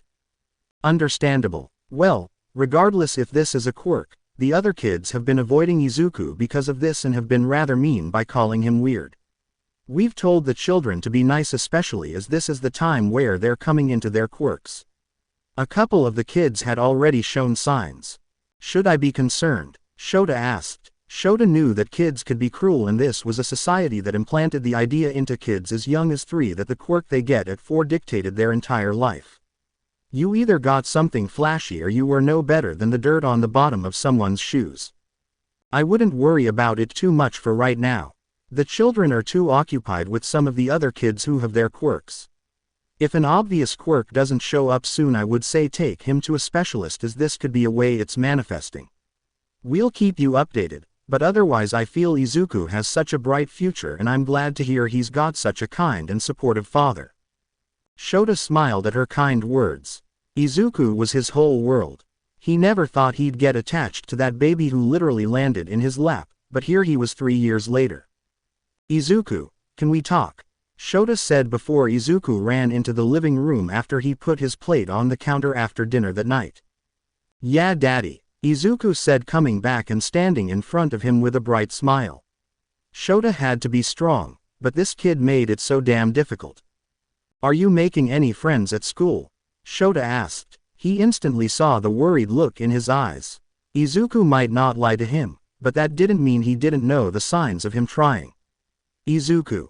No, Izuku said softly. Why not? You're smart and kind. Anyone would like to be your friend.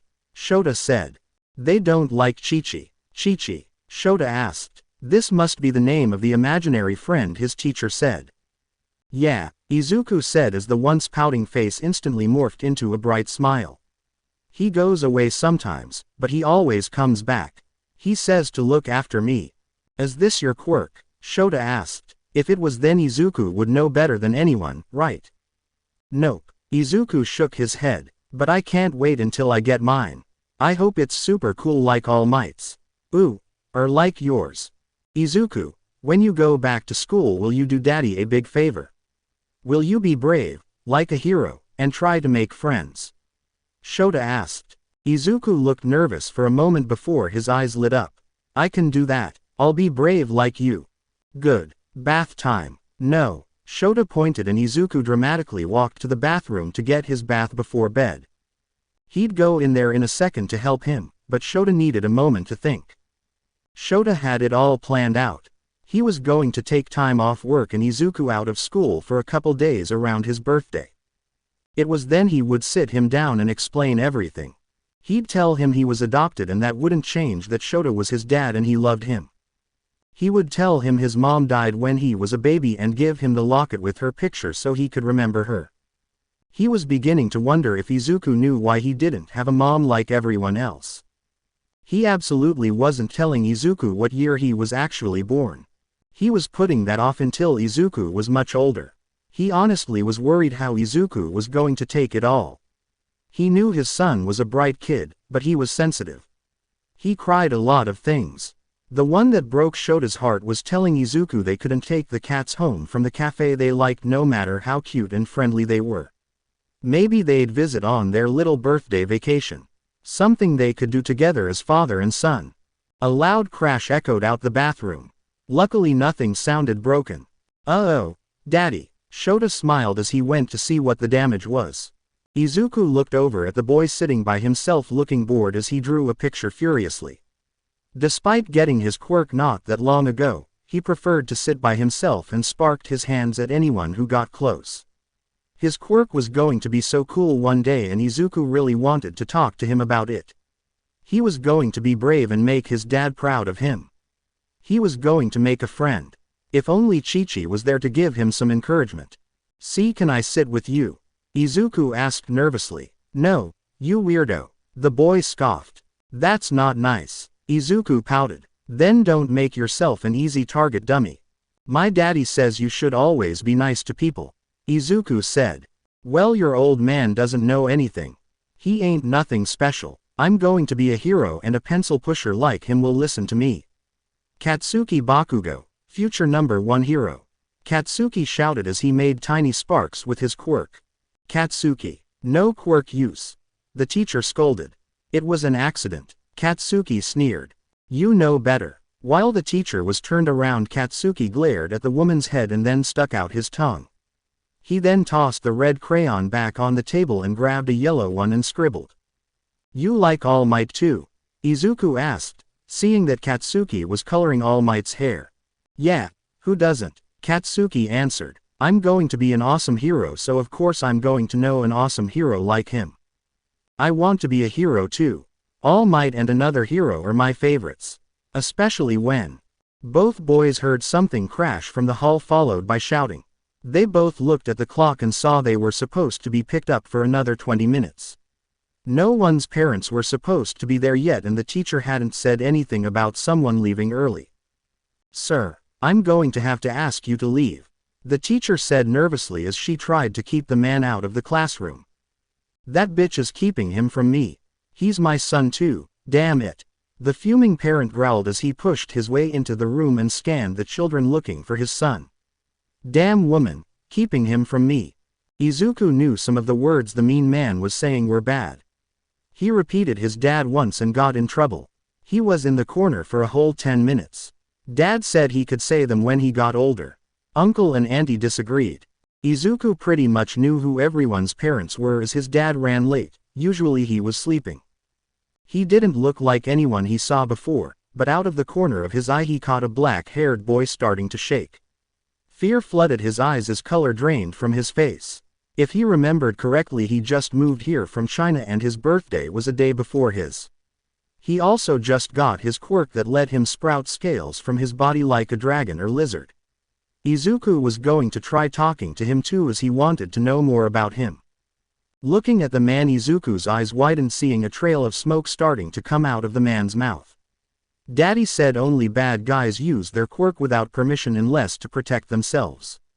The man's mouth opened a little and Izuku's eyes were drawn to the flame about to spill out. No, he was going to hurt everyone here.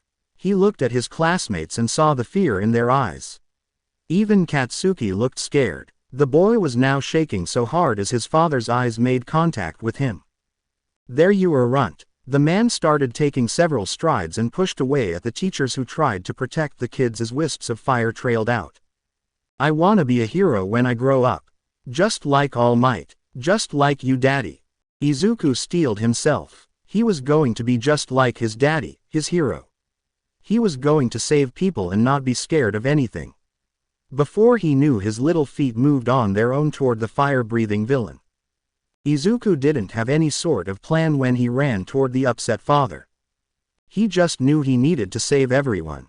The black-haired boy looked so scared and he didn't want him to get hurt. His dad was a hero and that's all Izuku wanted to be. The most important thing a hero does is save people when they're in danger. Just like him. Daddy was the one who saved him the bad dreams, the monsters under his bed, and the ones roaming the streets. But he wasn't here right now. No one was, so Izuku had to be brave until Daddy came. Dad would be here any moment and save the day like he always did. Izuku slammed into the guy with palms out as hard as he could. The guy stumbled back as he heard gasps and screams echo around him. The disgruntled man growled as he reached out and grabbed Izuku by the face under his chin. Lifting him up, the man breathed in his face. Izuku could smell the alcohol, adult drinks, on his breath. Or at least that's what Uncle Hazashi called it, so he'd stop asking. It made adults act weird. Uncle Hazashi got even more loud and Aunt Nimari got sleepy and touchy. Daddy said he wasn't stupid and didn't drink it with him around. You stupid kid, the man snarled as he squeezed. The you think you are? A hero or something?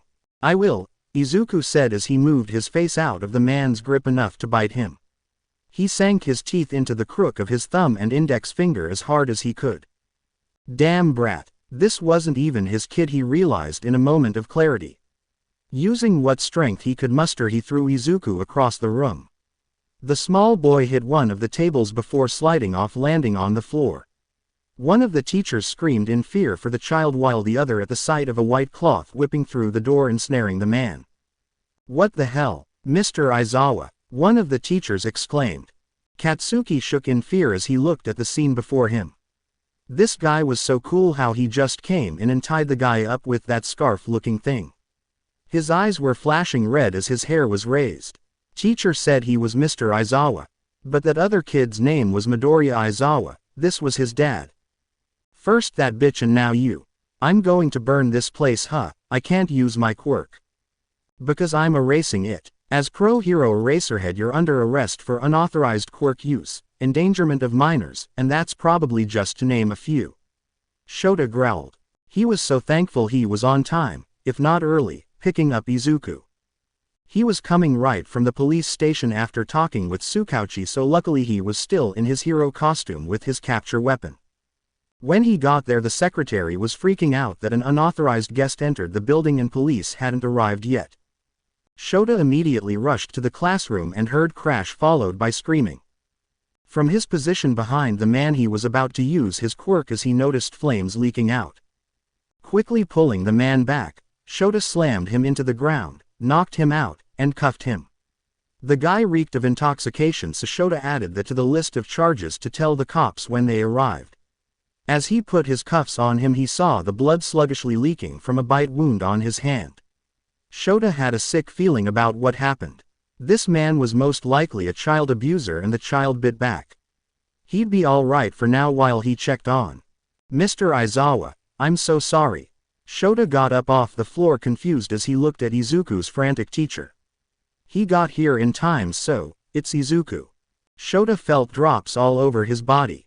His stomach, head, and especially his chest as he followed her inside the classroom. He stopped as he looked at the sight before. Izuku, his son, was lying on the floor unconscious with blood on his mouth and temple. Shota hated that the unsettling and worrying sight of his son painted the whole picture of what happened. He couldn't think of himself as Izuku's dad right now. He needed to be a pro-hero and take care of an injured child, who happened to be his son. Katsuki's red eyes widened at his declaration and saw the man before him get to work. He was a real pro. Izuku's dad was a pro-hero. He wasn't a pencil pusher at all. He came in and took down that guy like it was nothing. Why didn't he say anything? Could he say anything? Exclamation mark. Probably not, but Katsuki could keep a secret. No wonder Izuku was so badass and stood up for everyone. He didn't have his quirk yet. That was fine. Izuku could be cool, but Katsuki was just going to be better, and he'd have to have a friend like him watching his back. He looked over nervously at the concerned adults as the pro carefully checked the green-haired boy over. He hoped the dumbass didn't kill himself before they got a chance to be heroes. Shota ignored everyone, police included, until he heard about Izuku's condition. From what the paramedics said, he had a concussion and some bruising on his face. That didn't do anything to calm Shota's nerves as he waited for hours in the waiting area. He felt like he was going to be sick, and he kept flashing back to the first time Izuku had an ear infection. He texted Hizashi, who was meeting him there soon. He couldn't be alone right now. Not with Izuku. He would be fine. Izuku would be fine and be coming home soon enough. Mr. Aizawa. A doctor came out. Yes. Izuku. Is he? Izuku will be fine. He's got a concussion and some bruises from where his face was grabbed and hitting the table. Everything will heal just fine. Since he's so young, we'd like to keep him overnight for observations. Okay, Shota said, nodding to himself. That was fine and perfectly logical. Can I see him? Of course. He's still out right now, but should be waking up soon. I can take you to his room. Thank you, Shota said as he followed the doctor. Izuku looked so serene as he slept. The bruises on his face had already started showing up, and Shota was really wishing he had hit the guy harder. At least broke his nose or something for laying his hands on his son. When Izuku woke up, Shota wasn't going to scold him for being stupid. He wasn't even 4 yet, and he tried to stop a villain at least 3 times his size. What was Izuku thinking? Shota didn't know what to do. Izuku was so well behaved, and Shota barely ever had to scold him for doing something wrong. If he did, Izuku looked so sorry that Shota knew Izuku understood he was in the wrong and learned from his mistakes. Shota turned around to see Hizashi standing in the doorway. The man had his casual look with hair in a bun. He looked like he just threw on civilian clothes and rushed over. He was so thankful for all 3 of the people involved in his and Izuku's lives. He could always count on them when he felt like he was drowning. Thanks, always. What happened, man? Hizashi asked. Not exactly sure, but apparently some asshole dad showed up. Apparently Izuku charged him. Hizashi. What should I do? He's never done something like this before. Hizashi hated that he didn't know what he could do for his best friend. He also hated seeing Shota like this. The raven-haired man was always so calm and collected, but now he looked like he was falling apart. Being a parent had done wonders for Shota, expressing emotions, but often put him through turmoil of his decisions. He wasn't a parent either, and Shota was right. Izuku never had done anything like this and was so well behaved. He wished he knew all the answers. I guess just hear him out and don't let being mad or overly concerned get the best of ya. Let him know he can't do that. I know the little listener wants to be a hero, but let him know until he gets a license he can't. Shota took a breath and nodded. If Izuku stayed on this path and stuck to it, Shota knew he would. A license wasn't going to stop Izuku from getting into trouble because he wanted to help someone. That would be a bridge he'd take care of when he crossed it. He could picture it now, the two of butting heads, and he wasn't looking forward to it. Thanks, Hazashi. I mean it, Shota said. That's what I'm here for, man, but remember, you gotta talk to him. He's a smart kid. I know. I just don't know what to say or start. Shota sighed. Daddy, a small voice called. Shota let out a breath of relief he didn't know he was holding. A pair of green eyes were staring back at him. Now Shota could actually believe that Izuku was going to be okay. Izuku, are you okay? Shota asked softly. Hurts. I'll get a nurse, Hazashi said, rushing out the room.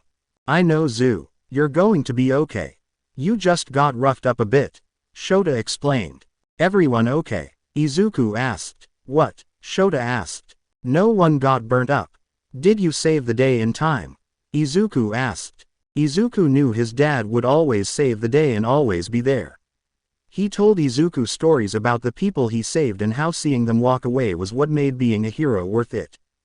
Shota no longer needed the blanks filled in as he looked at the adoration laced with a hurt look on his son's face.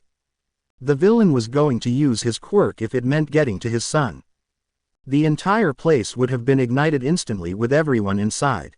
Shota would have been arriving at the scene of a fire or the mass murderer of a preschool with his son being a victim. Despite being as young as he was, Izuku really did listen to what Shota told him during those nightly conversations. Izuku assessed the situation, determined the threat, and stalled for time, knowing a more capable hero would be arriving soon. Damn it, he often remembered telling him that heroes will always need help, so that's why they have sidekicks and backups. No hero could work alone, not even All Might. Daddy. Izuku looked at his dad, seeing his face go from worried, relieved, concerned, and then troubled. He almost looked mad. Was his daddy mad at him? He was trying to help.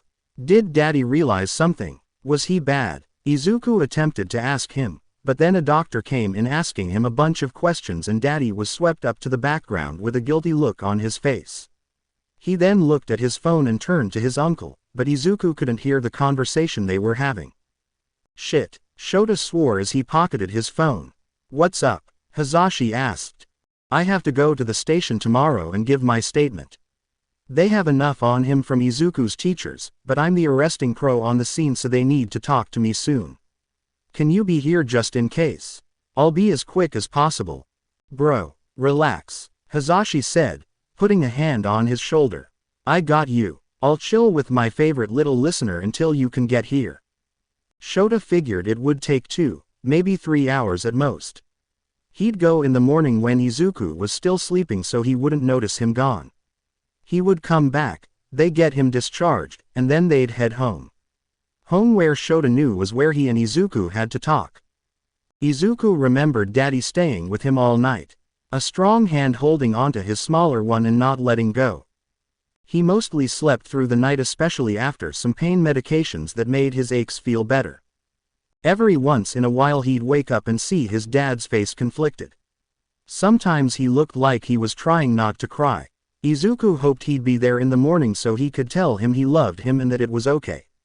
He wouldn't be bad anymore or try to be a hero if it was just going to make him upset. He didn't like his dad upset because that could make him think about leaving Izuku behind. Izuku thought about it often. He really only had 5 people in his life, and Izuku wondered if he was the reason no one wanted to be around him. He had his daddy, Auntie Nimari, Uncle Hazashi, Megumi, and Chi-Chi. Daddy was his favorite because he was his hero. Auntie Nimari told him not to tell his dad she spoiled him, whatever that meant, by letting him eat snacks or stay up late. Uncle Hazashi was so fun to hang out with and funny. He also gave the coolest gifts, usually exclusive hero merch. Megumi gave the warmest hugs, and Izuku loved doing activities with her like baking. Chi-Chi told Izuku he could call him something else, but not until he got older. He said he was there to watch over Izuku and one day he'd understand. They were all great, but Izuku had questions and he didn't know how to ask. What happened to his mom? He had a mom, because the teacher said everyone did. Was daddy going to think Izuku was trouble? Was that why mommy left him? Was that why daddy asked him to make friends so he wouldn't be lonely when he left? Izuku would just ask him when he woke up. Daddy never lied to him. However, when he woke up that morning after he saw only Uncle Hizashi was there. "Good morning little listener," Hizashi said seeing Izuku's groggy eyes look around. "You're going to bust out of here once your dad gets back." "Where is daddy?" Izuku asked concerningly as he felt his heart starting to beat louder. "He just had to go take care of a few things. He'll be back, listener," Hizashi said as he ruffled Izuku's curls. "What things?" Izuku asked. "Pro Hero Business Bud," Hizashi answered with a grin. Izuku looked down at his lap. Daddy wasn't there. He had left him, or was he trying to? Uncle Hizashi was Daddy's best friend, so he would know. He needed to know. "Uncle Hiza." "Yeah listener," Hizashi asked as he looked at his nephew and saw him fiddling with his blanket. Oh, he knew that gesture. Whenever Izuku fiddled with his hands or whatever he was holding, it meant he was really thinking about something. Usually that thought made him sad, and it broke Hizashi's heart looking at Izuku seeing him try to put on a brave face. Izuku looked like he wanted to cry, but didn't want to. "You wanna ask something?" Izuku kept opening and then closing his mouth looking very unsure. He then looked up at Hizashi as tears welled up in his eyes threatening to spill out. Izuku then finally asked him his question. Shota rubbed his eyes as he finally got back to the hospital. It took longer than he expected to get everything sorted out. He hated that he was right about what he pieced together, and it was so unsettling that his 3-year-old, almost 4, had saved that entire building. The man had almost burned the entire place to the ground if Izuku had distracted him, effectively giving Shota the time to arrive and take him down. Said man would be going away for a long time on a number of charges. Shota wished he could have punched him again, but the cops at the station weren't that nice and he agreed he needed to be with his son who needed him.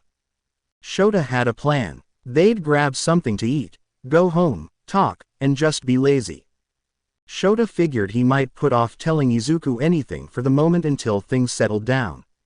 Shota wasn't going to punish him, but Izuku needed to understand he couldn't do that anymore. He knew what would make Izuku feel better as seeing him walk in with a smile. Hizashi always said his smile was creepy, but Izuku loved it.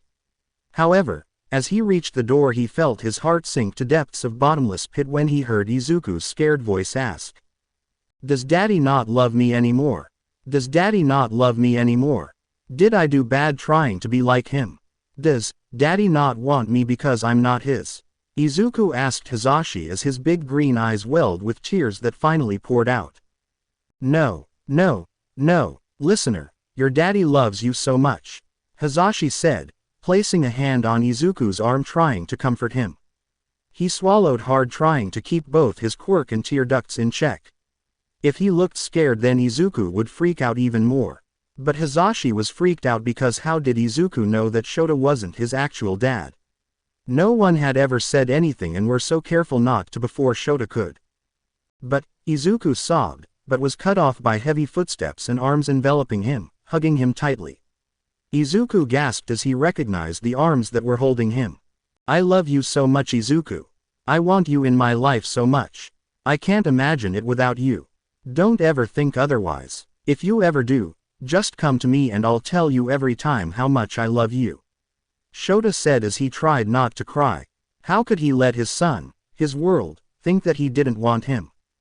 "Why you were gone and why you looked so sad?" Izuku blubbered out. "Daddy was worried about you, Zu.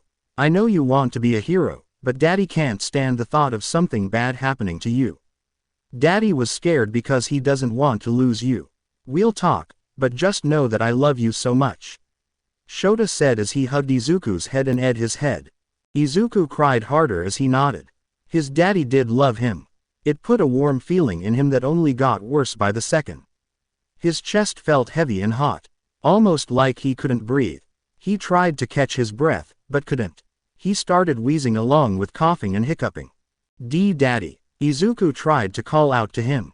"Zu, I need to breathe," Shota said, cupping his face. Oh no, Izuku had worked himself up and couldn't calm down. "Follow me." I can't," Izuku only cried harder as the heat in his throat finally started coming up. He felt like he was going to throw up. He harshly coughed and Izuku's eyes widened, seeing a burning light come out of his mouth. Using as much strength as he could muster, he pushed Shota away as he continued to cough out small flames that caught onto the blankets.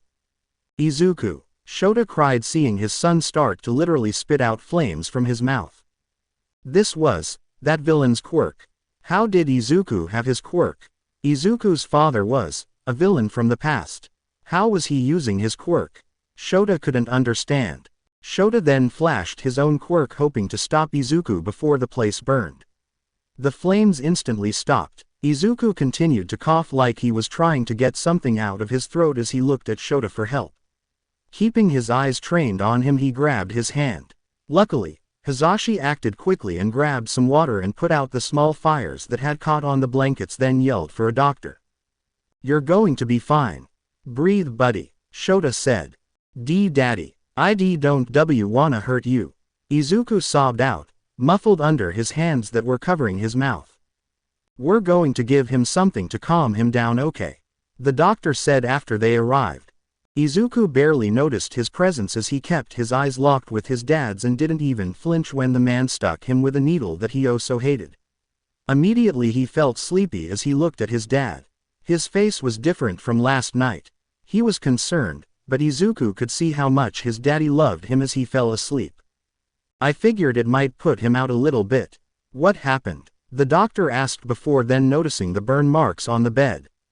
"Did he?"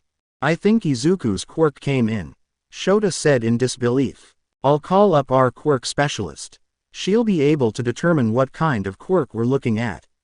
"The ability to breathe fire though is interesting," the doctor said. Izuku woke up about an hour later confused. Everything was so foggy. Daddy was there looking happy to see him, but Uncle Hisashi was gone.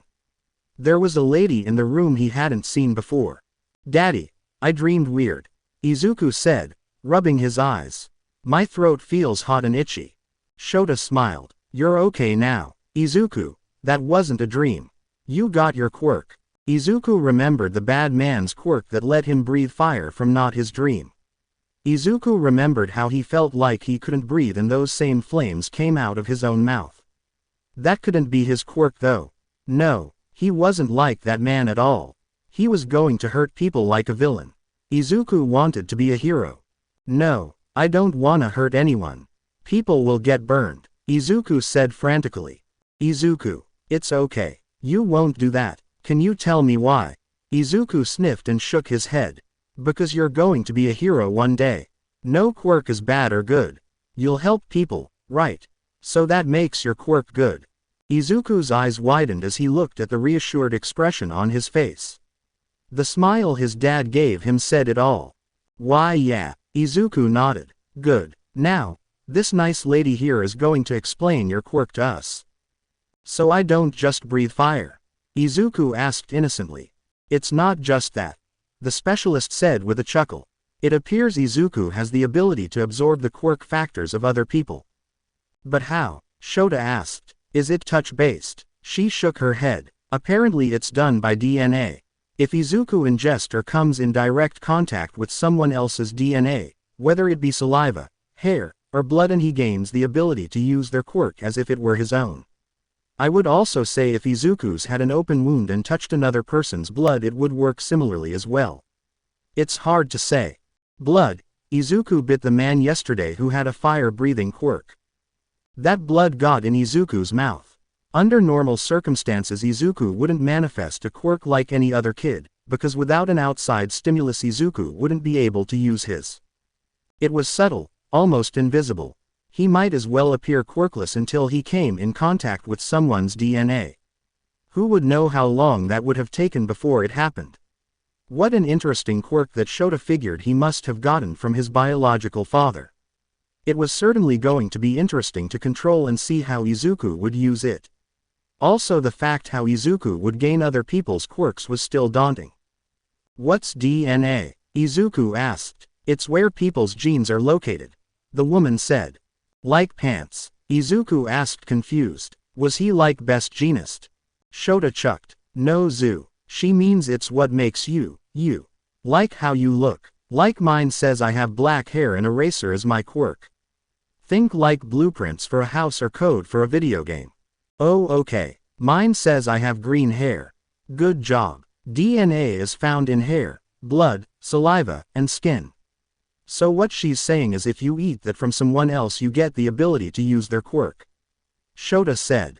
Izuku's eyes both had wonder and a little bit of, ew, in it. Shota couldn't blame him for that one. Knowing you had to eat hair to use your quirk wasn't entirely exciting, but having the ability to use a lot of quirks was.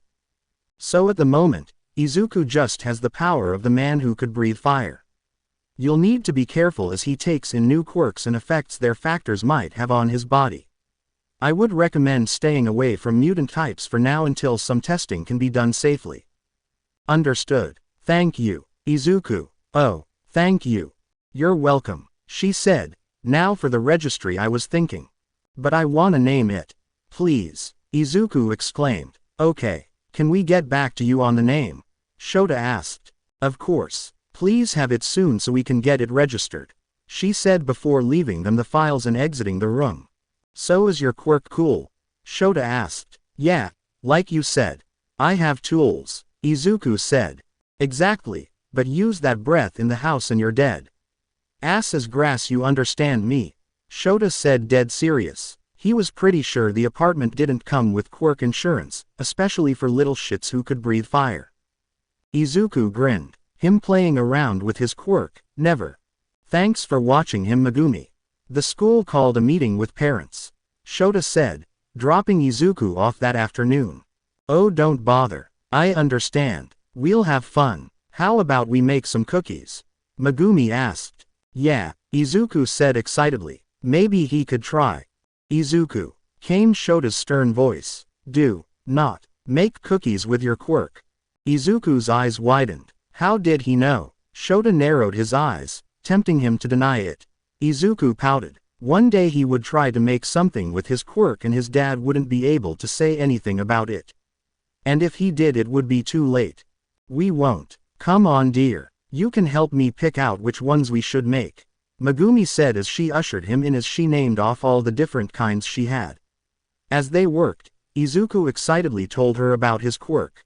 She smiled as she listened to him talk. This child was so sweet. Megumi, what's that? Izuku asked about the big blanket that was draped across the chair as they came into the living room after putting the cookies in the oven. This is a quilt I'm making. Megumi answered as she set a piece of fabric on top of the other. Is it for me? Izuku asked curiously. No, but I'll happily make you one after this one is all done. It's for a kid in the hospital who gets cold all the time. She answered. You see, what I'm doing is called applique. Huh, it means to apply or put onto something else. I'm fusing them together to make it one. That's it, Izuku exclaimed as he hugged her. You're the best, Megumi. Oh dear, I mean thank you, but what's all this? I know what my quirks will be. Can I call Daddy? He should be out of his meeting so I don't see why not. Shota sighed walking out of the school. Before returning to school the next day the staff and administration wanted to meet with all the parents about what happened and apologize. Rightfully so, parents were concerned about the safety of their children and they were placated by the increase of security as now the doors would be locked and anyone entering outside the drop-off and pick-up times would need to be buzzed in.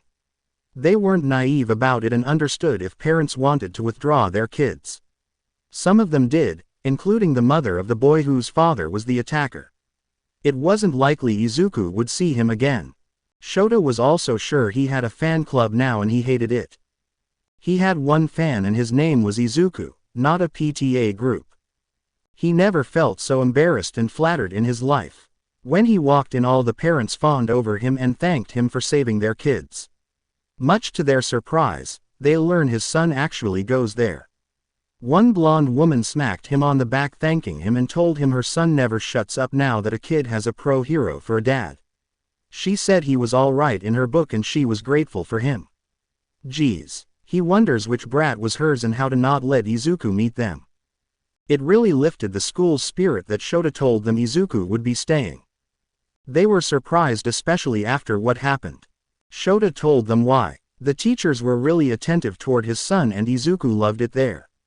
What he kept to himself was that Izuku told him about how he might have made a friend, so he didn't want to take that way if that were true. After what happened at the hospital, Shota knew had to take a step back and let people come into Izuku's life. He was lonely and he couldn't hide him away forever. Speaking of Izuku, Megumi was calling him. Izuku better not have burned anything. Hello, Daddy. Shota held the phone back some as Izuku's excited voice yelled. So good news that couldn't wait 20 minutes. What is it, Zu? I know what my quirk is called. Really? Yeah, Megumi helped me. It's called applique. Shota called the registry to officially name Izuku's quirk. When he finally got home and saw how excited Izuku was, he didn't have the heart to ruin his good day by talking about something that would surely make him cry. It could wait until tomorrow as he enjoyed freshly baked sugar cookies. Izuku waved to Shota as he dropped him off for school that next day. Izuku was kind of worried because after school he said they needed to talk again. He wasn't in trouble, but there was something important they needed to be on the same page about. Izuku didn't know what it could be. Izuku decided it would be fine as he walked through the door. Not before Shota made sure he promised he wouldn't use his quirk without permission. Izuku wasn't sure about going back to school as it had only been a few days. He was all better now, but that wouldn't change anything that happened. Everyone might treat him differently. He didn't change, so why should they? Izuku started to panic as he walked in and all eyes turned on him. A crowd of kids all got close to him yelling in his face. You're here. Is your dad that hero who saved us? We thought you might have died. Wow, are you okay? Why did you do that? Do you want to be a hero? Leave him alone, you moochers. Izuku was surprised to see the blonde boy, Katsuki Bakugo, push through the other kids and grab Izuku's hand before pulling him away to sit at his table. He then turned and glared at anyone who approached them. They didn't want to talk to Izuku before, so why should they now? Thank you, Katsuki. It's Katsuki. Katsuki. If we're going to be friends, you can't be an idiot. Katsuki said. That's mean. Izuku whined before thinking about it. He called the rest of his family by nicknames. That was something friends did too, right? I'll just call you Kachan. Katsuki snorted. Yeah, whatever, but only you can call me that. Okay. Katsuki then got quiet as he looked over at him nervously. Look, you were pretty cool the other day, but until you get your quirk and start training, don't be stupid. But Kachan, I have my quirk. Izuku answered. Katsuki's eyes widened as he hit his hands on the table. What? And you didn't say anything? I just got the day after he attacked. Izuku said nervously. Oh, Katsuki frowned. Well, what is it? Probably not as cool as mine. It's called applique. I'm not sure what some of the words mean, but if I eat the DNA, like blood, of other people, I can use their quirk like it was mine. Izuku tried to explain. Izuku looked around and saw no one was looking before he breathed really quickly and a small flame sputtered out. Izuku quickly clapped his hands, snuffing it out. When you bit the guy? Katsuki said, surprised, and Izuku nodded. I guess that's cool. Not cool as mine, and I'll tell you when you can have my quirk. If we're going to be heroes, you need the best quirks. Really? Thanks, Kachan. Shota rolled his eyes as he answered Hisashi's text when he should be working. The man kept messaging him how Izuku did on his first day back and if they had a chance to talk about the incident and the adoption. With the madness of the last couple days of doctor appointments, meetings, and work, Shota hadn't had a night to sit down with Izuku and talk about it. Talk about Izuku's recklessness and how new he was adopted. Hopefully it wouldn't be so bad. The teacher opened the door and Shota narrowed his eyes at Izuku and a blonde boy running toward him. He couldn't put his finger on it, but he recognized this kid. Daddy, this is my friend Kachan. It's Katsuki and only Izuku can call me that. You're his dad and a pro. That's super badass. Katsuki, what the hell did I say about swearing? Yelled the blonde woman from the meeting as she walked up. The one who was leading his PTA fan club. Shota thought the universe was out to get him. Of course, Izuku's new friend was this woman's son. The resemblance was frightening, and this kid better not teach Izuku it's okay to swear, because Shota just about fell over hearing this 4-year-old swear. Out of everyone in the class, this was the brat Izuku decided to befriend. Shota mused about if this would turn into an actual friendship. If so, he takes back what he asked. He liked it better when Izuku didn't have any friends. Oh well, Hazashi said Izuku was like Shota, so it made sense for Izuku to have a loud blonde friend too.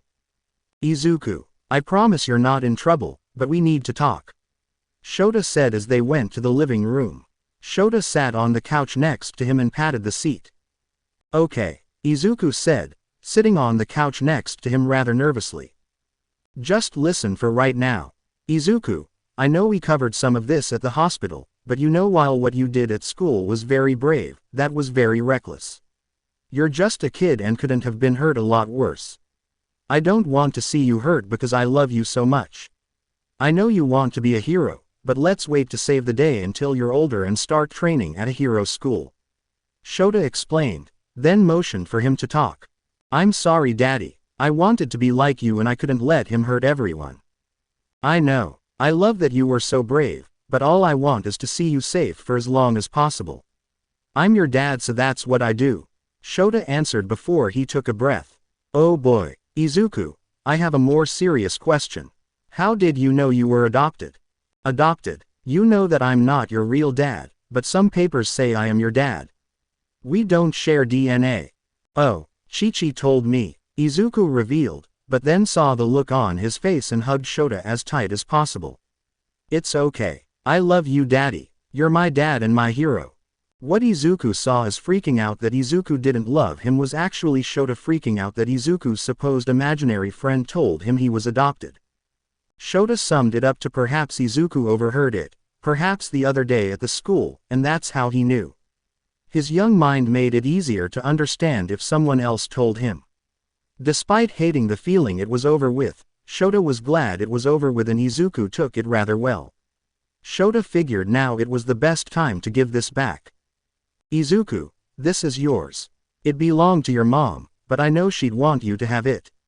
I was waiting until you knew to give it back, Shota said, handing him the locket with the ring still on the chain. Have you met my mommy? Izuku asked. I haven't, but that's her picture in there and I know she loved you very much. Shota explained, opening the locket to show him. Now I don't know who that other. That's Chi-Chi, Izuku exclaimed happily. What? Shota asked, surprised. That's Chi-Chi, Izuku repeated, pointing to the other photo that eluded them for years. Izuku's imaginary friend was in the locket.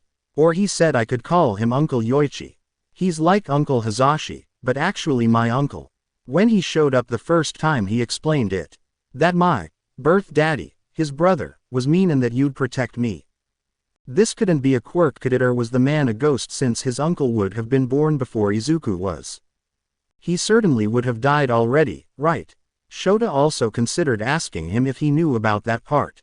If Chi-Chi told Izuku that he was adopted, he might have told him that Izuku's birth year was over 100 years ago. Shota looked at Sun and his fascination with the locket and decided it was best to pin the conversation until he got more answers. However, Shota had an unsettling realization now, finally knowing who the other photo in the locket was. It was his son's actual uncle who was apparently haunting him. Izuku woke up in the middle of the night. Daddy was still on patrol as he could hear Uncle Hazashi snoring from the living room. He always made sure he was awake around this time. Usually when Daddy got home he'd sneak into his room and his head before getting some sleep. Izuku pretended to be asleep, but wasn't because he didn't want to miss it. He wanted to make sure he got home safely and saw him before he went back to sleep. Izuku rubbed his eyes as he rose up and looked around. There was somebody there. Daddy, Izuku asked, seeing the man by his window covered in an aura of green. A man with long white hair and green eyes turned to look at him. Izuku didn't know them. He took a deep breath to scream for his uncle. No, don't scream, Izuku, the guy said quickly, rushing toward him. How do you know my name? Izuku whispered quietly, but still ready to scream at a moment's notice. I didn't think you could see me. Guess I was wrong. I'm your uncle. Izuku looked out the door where his uncle actually was. The man chuckled. No, Izuku, I'm your father's brother. Daddy doesn't have any brothers or sisters. Izuku answered. He asked so he knows that Uncle Hisashi and Aunt Nimari aren't actually his uncle and aunt, but they were because they loved him like they were. They help watch over him and give him things when his daddy says no. He isn't supposed to tell anyone that though. Oh, he hasn't told you. You see Shota, your dad, isn't your birth dad. You don't share anything with him. Like with your aunt and uncle. Daddy wasn't his daddy, but he loved him. He read him stories, talked with him, bought him things, took care of him, and told him that he was his dad. That didn't make any sense and Izuku's breathing started to pick up. He loves his daddy, but does that mean? But, it's okay though. Shota is your dad and you want him to be because you love him. He takes care of you, loves you, and protects you, so he's your dad whether you share blood or not. I promise. Blood doesn't matter. Do you understand? Izuku nodded. He thinks so. He loved his daddy, so he was going to be his daddy. He decided that daddy was his dad because he was there and loved him. That's what Auntie Nem and Uncle Hisa said. They were his family because they loved him. He wouldn't come to him goodnight every night if he didn't.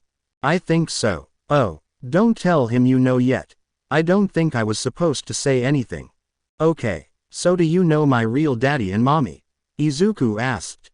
Yoichi smiled bittersweet as he looked at Izuku's curious eyes. Might as well tell the kid something since he let the cat out of the bag. Yeah, your mom was the sweetest person I knew. She could find the best in everyone and always made people smile. You remind me a lot of her, Yoichi said as he thought of Inko. Inko, who died that night as she helped them escape. His brother, her husband, didn't care about his once love as he murdered her. Your dad, your father, Izuku, he isn't a nice man.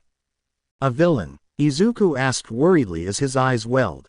Could he still be a hero if his father was a villain? Yeah, he's a bad guy, but I promise you that me, everyone after me, Shota, and your whole family is going to protect you. You want to be a hero and you can do that. Okay, he's not my dad. I'll be a hero like daddy. So, what do I call you? Izuku asked. Well, my name is Yoichi. You call me Uncle Yo or Chichi. I have daddy, Uncle Hisa, Auntie Nem, and now you. Izuku said happily. Yoichi smiled as his nephew looked up at him with such a bright smile. He really did remind him of Inko and nothing of his brother. He was beginning to question if they were even related.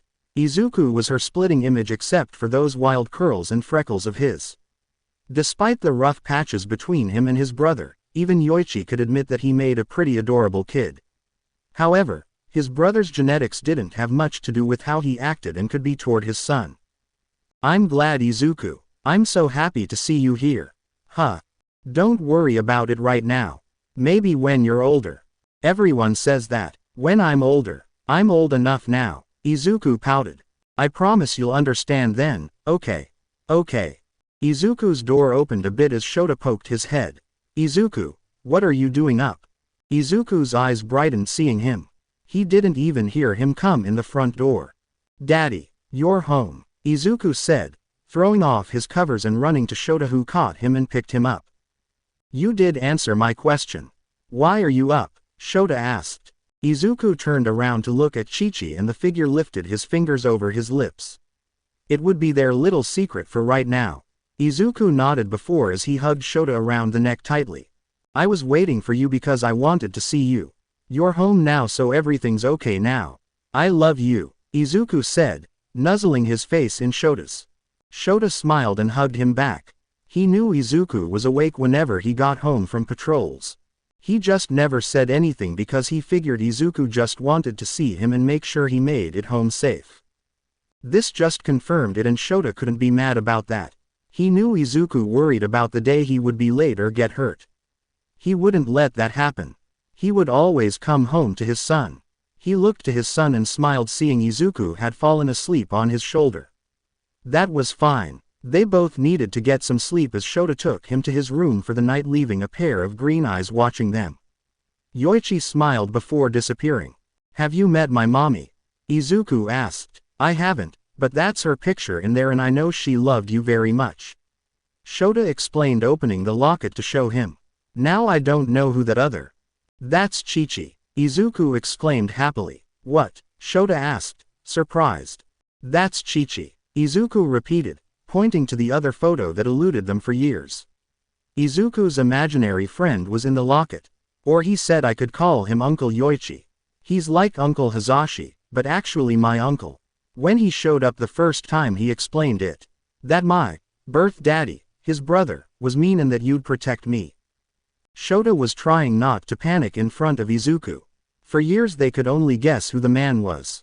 At one point they thought it could be his father, but why would his mother put his picture in the locket if she was trying to protect her son from him? Shota felt dumb for not ever thinking it could be an uncle from either side, but they have a name now and how he's related to Izuku. He'll get this information to Tsukauchi to see if that helps in the investigation.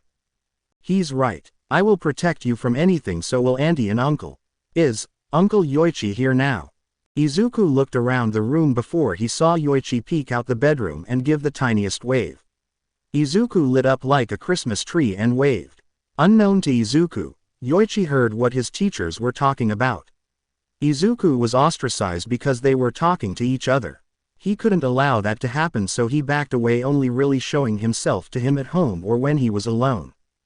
Yup, he goes away sometimes, but he's back now. He says he's been trying to get back to the others. The others? I don't know. Izuku shrugged. Izuku, how can you see him? Shota asked. I don't know. Izuku answered. Chi-Chi has an idea, but won't tell me. He's not sure, so he doesn't want to make a guess. Shota should have guessed as much. For the moment Shota was going with a Quirk because he refused to believe ghosts were real. Can he tell me anything? Shota asked. Yoichi saw Izuku's big eyes look over at him and he sighed. He couldn't say much because Izuku would have to relay it. He didn't want to scare him. The kid is almost 4. He didn't need to know that his father was still alive and hunting down the power he gave to Shinji all those years ago. He's pretty sure the man also knows Izuku is alive somewhere and just doesn't know where to start looking. This would have been so much easier if one of the successors hadn't dropped the ball in looking after Izuku's time spot by letting personal feelings get in the way. No matter, he can't do much about it now. He'd give them a piece of his mind later. Izuku, ask your dad if he really wants to know. Because if he knows, you do too. Yoichi asked. I'm a big boy and I'm going to be a hero, so I can handle it. Izuku said, and Shota looked confused. Daddy, Chi-Chi said if you know things then so do I. Makes sense when Shota thought about it. Izuku was the only way he could learn things from who had most, if not all the answers. Izuku was a child. He didn't the weight of his past and possible future weighing him down and getting into his head even more than it already had. Shota could already see that seeping into Izuku's mind. The child already had a wild imagination and none of this helped. Izuku would question everything and he already had. He smiled knowing that at least the man was looking out for him. Maybe later, but ask if you're in danger right now. Shota asked. He wasn't going to subject Izuku to learn anything that might be too much. It might scare him, and if he could put that off as long as possible then he would. As long as it meant protecting his son a little while longer. Izuku looked to his left and seemed to be entranced for a moment before turning back to him. Nope, Izuku said with a smile. Shota sighed in relief that for now Izuku was safe. You better tell me if that changes. Shota said. Izuku, what Daddy's about to say isn't directed to you, okay? Izuku nodded. Listen here, I'm assuming you can hear me. You tell my son anything that I haven't told him or that he's not about to tell me again, and I don't if you're dead, a Quirk, or whatever the hell you are, I will kill you again. Yoichi thought if he had a physical body he'd be actually shaking. Shota was pretty scary, but that just meant he cared about Izuku. He would make sure his nephew was safe from him even if it cost him his life, and Yoichi was glad that it was Shota who found Izuku. Daddy, it's okay, I'll be fine, Izuku said, jumping and hugging Shota around the legs. Shota put his hand on Izuku's fluffy curls and kneeled down as he said, I want to keep it that way. Izuku, this needs to be a secret. You can tell people that you're adopted, but you can't tell anyone about your uncle and anything we discussed together. Okay. Not even Kachan? Izuku asked. Especially not that brat, Shota snorted. He didn't know why, but he felt that kid wouldn't be able to keep his mouth shut. Considering how he blabbed to his mom about Shota, he could imagine the kid yelling about how Izuku's dad was a villain or that he sees his dead uncle. To be honest, he expected Izuku to do the same, but they're kids. Do you both understand? Yes, Daddy, Izuku said as he climbed into Shota's lap. Shota smiled. Whenever Izuku got overwhelmed, he got cuddly. Shota was fine with that as he hugged him close. Izuku could stay this small forever and Shota would be happy. However, he couldn't wait to see what kind of person Izuku would grow into. From recent events he already had a pretty good idea and he was proud of him. A short older man with glasses walked through the clean white halls of the hospital toward his office. Nurses greeted him with bright smiles and he returned their kindness with his disguised own. It was such a bright day and the hospital was quiet. It sounded like it was going to be a very good day by the birds chirping. Everything seemed to be getting brighter. His research was coming along nicely and every day more and more children were developing quirks. Quirks he one day could put to use for their cause, for his cause. Drive Tsubasa. Those new files for newly manifested quirks just arrived for you to review. It's so nice of you to review and find ways to help those kids who might have trouble. The man grinned. Of course, they're the future after all and I simply must do all that I can to make sure they make the most out of their abilities. Thank you my dear for getting those. I'll take a look at those shortly. The short man took a seat in his office chair and looked at the large stack. He knew he was right all those years ago. The singularity was approaching any day. Any one of these kids could be the evidence he was looking for. He wasn't wrong to tell the foolish woman he'd make use out of the quirks of children. Children that may visit his hospital and parents wouldn't be none the wiser. His own research and development wasn't the only reason he requested the files. He flipped open the first file that read, Izuku Midoriya Aizawa. Interesting. For some reason the name stuck out to him, but he couldn't place it. No matter. He'd look into it later. He had more important matters to look into. His masterpieces needed to be perfected and he had to find his friend's son. He had been waiting over 100 years since the child's birth to be reunited. To be continued. I hope you enjoyed this story. Also remember to subscribe and like this video. See you in the next video.